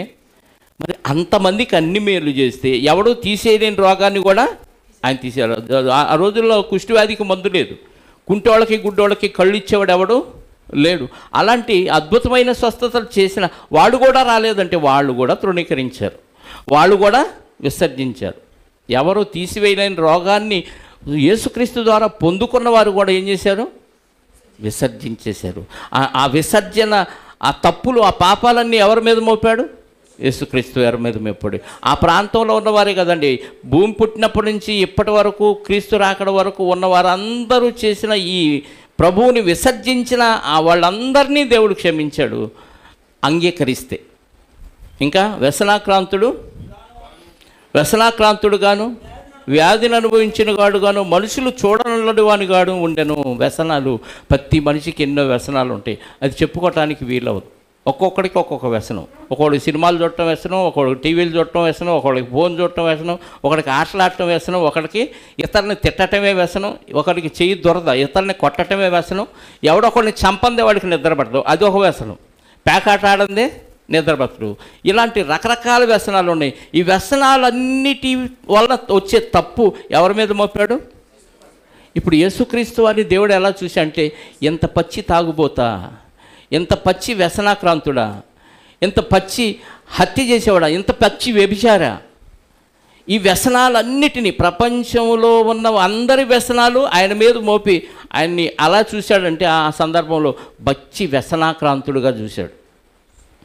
ఆ వ్యసనాలు వచ్చే రోగాలతో వ్యాధిగ్రస్తుడు అయినప్పుడు ఆయనకు వచ్చిన ఆ జబ్బుని ఈ వ్యాధిగ్రస్తుడుగా చూశాడు. వ్యసనాల వల్ల ఏమొచ్చింది? చెడు తిరుగులు తిరిగాడు, ఎయిడ్స్ వచ్చింది, మంచాన పడ్డాడు, దిక్కులేని వాడిగా పడి ఉన్నాడు. ఇప్పుడు ఆ వ్యసనాక్రాంతుడుగా ఉన్న వ్యక్తి మంచాన పడితే, వ్యాధిగ్రస్తుడుగా ఉంటే ఈ లక్షణాలన్నీ తీసుకెళ్ళి దేవుడు ప్రభువారి మీద మోపితే ఇవన్నీ ఎవరు భరించారు? ప్రభువారు భరించారు. ఇప్పుడు ప్రభువారిని దేవుడు ఆ సమయంలో ఏ దృష్టితో చూశాడు? అది తట్టుకోలేడండి ప్రభువారు. మనం చేయని తప్పు, మనల్ని తిట్టని తిట్టుని, మనం ఏది తప్పు చేయకపోయినా అన్ని నేరాలు మన మీద మోపి అందరూ మనల్ని అలా చూస్తుంటే మనకు ఎలా ఉంటుంది చెప్పండి. ఈడ ఇంతకాలం ఇలా ఉన్నాడా, ఇప్పుడు గుట్టు బయటకు వచ్చింది, ఇలాంటి వాడా? ఇప్పుడు ప్రవీణ్ ప్రగడాల గారి గురించి ఎంతోమంది ఎన్నో విషయాలు చెప్తున్నారు. ఆయన తాగి డ్రైవ్ చేశాడు, యాక్సిడెంట్ అయి చచ్చిపోయాడు అంటే సమాజానికి ఎలా ఉంటుందండి? అందరూ ఆయన్ని ఒక తాగుబోతుగా చూస్తుంటే ఆయన కుటుంబ సభ్యులకి ఎలా ఉంటుంది? ఒకవేళ ఆయన బతుకుంటే నువ్వు పచ్చి తాగుబోతువా అని అంటున్నారనుకోండి, ఎలా ఉంటుంది? తప్పు చేయని వ్యక్తిని ఒక వ్యక్తి నేరం రుజువు కాకుండా నువ్వు అలాంటివాడువా ఇలాంటివాడు అంటే సహించగలడా? మంచోడు సహించలేడు. దుర్మార్గుడు అయితే చేశాను ఏందంట అని మూర్ఖంగా వాదిస్తాడు. కానీ మంచి వ్యక్తి అవి తట్టుకోలేడు. ఇప్పుడు ప్రభువారి మీద ఈ వ్యసనాలన్నీ మోపి నువ్వు వ్యసనాక్రాంతుడు అని దేవుడు అంటుంటే ఆ దృష్టితో దేవుడు చూస్తుంటే ఈయన పరిస్థితి ఎలా ఉంటుంది? సిలువ వేసిన బాధ కంటే, వాళ్ళు నిందించిన నిందల కంటే దేవుడు చూసే ఆ దృష్టిని ఈయన తట్టుకోలేకపోయాడు. ప్రభువా ఎందుకు విడిచిపెట్టావయ్యా నన్ను, ఎలా చెయ్యి విడిచితివి అంటున్నాడు. ఇంకేమన్నాడు? మనుషుడు చూడనల్లని వాడుగాను, ఒక లాజరు వలె కురుపులతో ఉండి భయంకరమైన వ్యాధితో చీముగారుతూ ఉన్న వ్యక్తిలాగా ఆయన చూశాడు. మనుషులు చూడనల్లడి వానిగాను, అతడు తృణీకరింపబడినవాడుగాను, అతడు నిశ్చయముగా అతడు మన రోగములను భరించెను, మన వ్యసనములను, నీకున్న వ్యసనాలన్నీ ఆయన తీసుకున్నాడు కాబట్టి వ్యసనాక్రాంతుడుగా కనిపించాడు. ఆయన ఓర్చుకున్నాడు. మొత్తబడిన వాడుగాను, అంటే ఏ తప్పు చేయకపోయినా ఒత్తేసాడు దేవుడు. అన్నిటినీ ఆయన మీద మోపి నువ్వే చేసావు అని ఆయన మీదే నిందేసేసాడు. ఇప్పుడు అవి గుర్తొచ్చినప్పుడు మనం ఆ సిచ్యువేషన్లో ఉన్నామనుకోండి, ఓహో నేను చేసింది కూడా ఈయన మీద దేవుడు మోపాడు, నాకున్న వ్యసనాలను కూడా ఈయన మీద మోపాడు, నన్ను అన్ని విధాలా దేవుడు క్లియర్ చేశాడు. ఎంత కృతజ్ఞత కలిగి ఉండాలి చెప్పండి. ఇవన్నీ మనకి జ్ఞాపకం రావండి. ఏదో నమ్మాం, బాప్తీసం తీసుకున్నాం, అయిపోయింది. కానీ నువ్వు చేసిన ప్రతి అపరాధం తెలిసి కానీ తెలియక కానీ, నీ వరకు నువ్వు చేసినవి ఎవరికి తెలియకుండా నీకు నీ మనసాక్షికి తెలిసినవి కూడా దేవుడికి తెలుసు. అవి కూడా తీసుకెళ్ళి మోపాడా? అవి కూడా ఎప్పుడైతే నువ్వు ఇక్కడ బాప్తీసం పొందావో ఇవన్నీ తీసి క్లియర్ చేశాడు దేవుడు.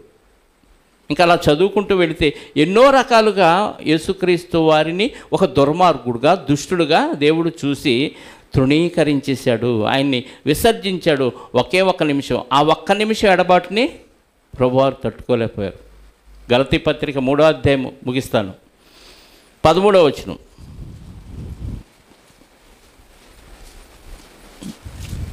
గలతీ పత్రిక 3వ అధ్యాయము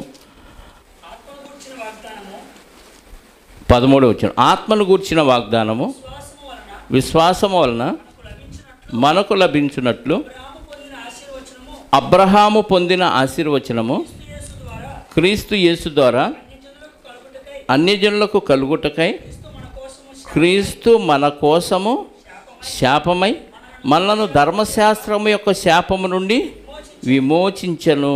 ఇందును గూర్చి మ్రాను మీద వ్రేలాడిన ప్రతివాడు శాపగ్రస్తుడు అని వ్రాయబడి ఉన్నది. మ్రాను మీద వేలాడాడు ఆయన. ఎందుకంటే ఎందుకు ఆ శాపం వచ్చిందంటే మన పాపాలు, అపరాధాలు, మన శాపాలన్నీ ఆయన మోపాడు. అందుకే అక్కడ 2 ఫుట్నోట్లో ఒక మాట ఉంది చూడండి, శాపమై, శాపగ్రాహి అంటే శాపాన్ని గ్రహించాడు, తీసేసుకున్నాడు. నువ్వు చేసావా తప్పు, నువ్వు చేసే అపరాధం, నువ్వు చేసావా పాపం, నువ్వు చేసావా నేరం, నువ్వు హత్య చేసావా, వ్యభిచారం చేసావా, తాగావా, ఎన్ని వ్యసనాలు నీకు ఉన్నాయా, నీకు ఎన్ని రోగాలు ఉన్నాయి, మొత్తం ఇచ్చేయండి అని తీసుకొని అన్నీ గ్రహించాడంట. ఈ గ్రహించడం వల్ల దేవుడికి ఏమయ్యాడు? దూరం అయిపోయాడు. దేవుడికి దూరం అయిపోయి ఆ బాధను తట్టుకోలేక నా దేవా నన్నేలా చెయ్యి విడిచితివి అన్నాడు.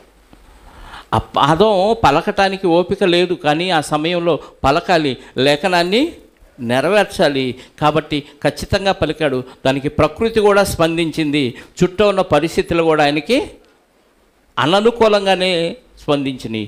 అయినా యేసుక్రీస్తు వారు బాధను అనుభవిస్తూ కూడా ఆ ఒక్క క్షణం అలా అన్నాడు, కానీ నేను దేవుడి చిత్తాన్ని సంపూర్ణంగా నెరవేర్చాలనే తృప్తితో ఆత్మను అప్పగించి కన్ను మూశాడు. సంపూర్ణ మానవుడుగా ఉన్నాడు. తనకి ఇచ్చిన శక్తులు తన కోసం ఆయన ఉపయోగించుకోలేదు. ప్రజల కోసమే దారపోశాడు, ప్రజల కోసమే జీవితాన్ని కరిగించాడు, ప్రజల కోసమే చివరి రక్తబొట్టు వరకు చిందించి ప్రజల కోసం ఆయన ఆత్మను అప్పగించాడు తండ్రికి. అందుకే దేవుడు యేసుక్రీస్తు వారు జరిగించిన క్రియలను బట్టి దేవుడి చిత్తాన్ని సంపూర్ణంగా నెరవేర్చాడు కాబట్టి, ఆయనకిచ్చిన జీవితంలో పాపం అంటకుండా బ్రతికాడు కాబట్టి, దేవుడి చిత్తానుసారంగా మనందరి పాపాలు, దోషాలు, అపరాధాలు ఆయన భరించాడు కాబట్టి దేవుడు ఆయనకి మెచ్చి ఆయనకు మృతుల్లో నుంచి పునరుద్ధానం ఇచ్చాడు. అది దేవుని చిత్తం. నేను అప్పగించినవన్నీ నువ్వు భరించావు, నా కోసం నువ్వు ఏది చేయమంటే అది చేశావు. ఇంతమంది పాపం ఎరుగని నువ్వు భరించడం అన్నిటికంటే గ్రేట్ కాబట్టి నువ్వు చనిపోయినా నిన్ను తిరిగి లేపుతాను అన్నాడు. లేపాడు. అందరినీ తిరిగి లేపే అవకాశం నీకు ఇచ్చాను అన్నాడు. అందుకే క్రీస్తు ద్వారా అందరికీ మృతుల పునరుద్ధానం కలిగింది. ఆ కెపాసిటీ ఆయనలో జీవం పెట్టాడు.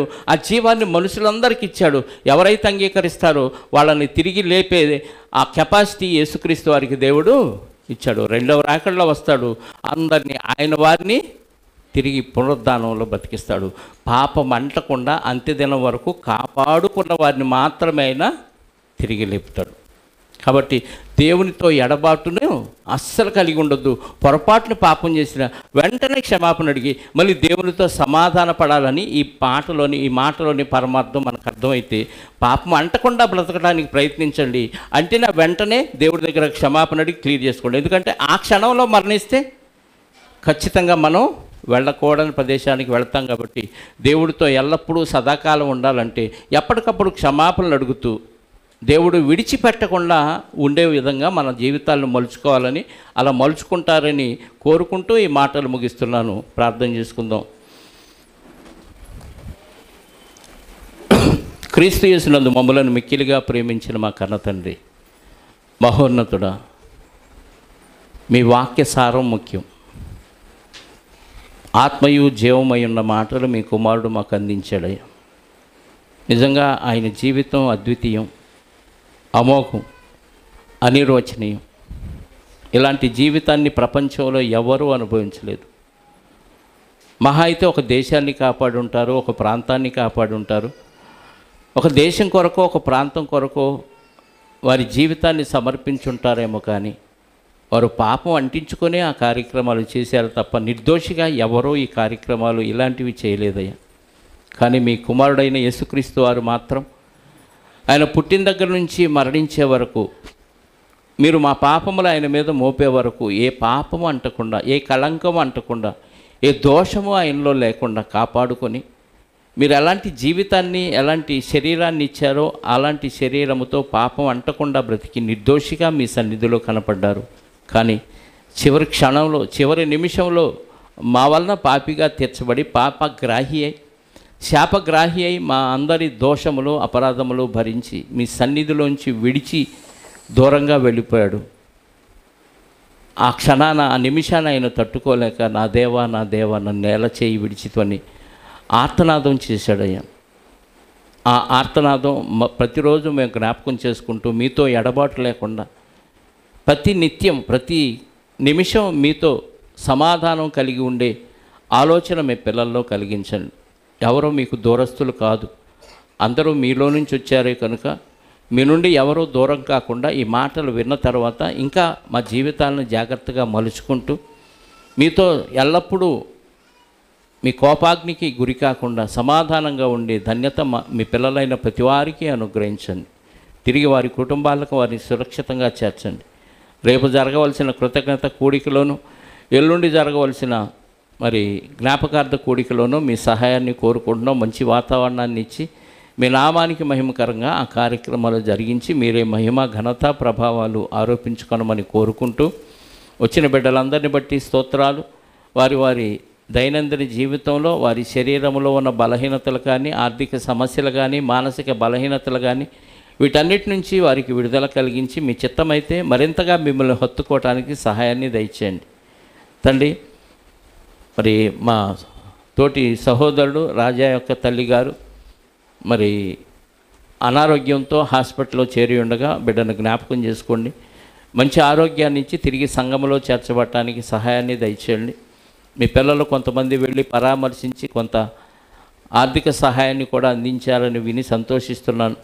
మిగిలిన వారు కూడా ఆపదలో ఉన్నవారిని, రోగి అయి ఉన్నవారిని పరామర్శిస్తే మీ కుమారుడైన క్రీస్తుని పరామర్శించినట్లే అన్న విషయాన్ని ఎరిగి ఇబ్బందుల్లో, ఇరుకుల్లో ఉన్నవారికి సహాయం చేసే మనసును మీ పిల్లలకు దయచేయమని కోరుకుంటూ జరిగించిన పరిచర్యలను బట్టి మీకు మరొకసారి కృతజ్ఞతాస్తుతులు చెల్లిస్తూ మా రక్షకుడు నీ ప్రియ కుమారుడైన క్రీస్తు యేసు యొక్క పునరుత్థానము కలిగిన నామములో ప్రార్థించి అడిగి వేడుకొనుచున్నాను పరలోకపు తండ్రి. ఆమేన్. మనందరి కన్న తండ్రి అయిన దేవుని ప్రేమ, ఆయన ఏక కుమారుడైన యేసుక్రీస్తు వారి కృప, పరిశుద్ధాత్మ యొక్క అన్యోన్య సహవాసము ఇప్పుడు ఎల్లప్పుడూ సకల పరిశుద్ధులకు సదాకాలము తోడయ్యుండి నడిపించునుగాక. ఆమేన్. అందరికీ వందనాలు. Thank you. ఒకరికొకరు వందనాలు చెప్పుకోండి.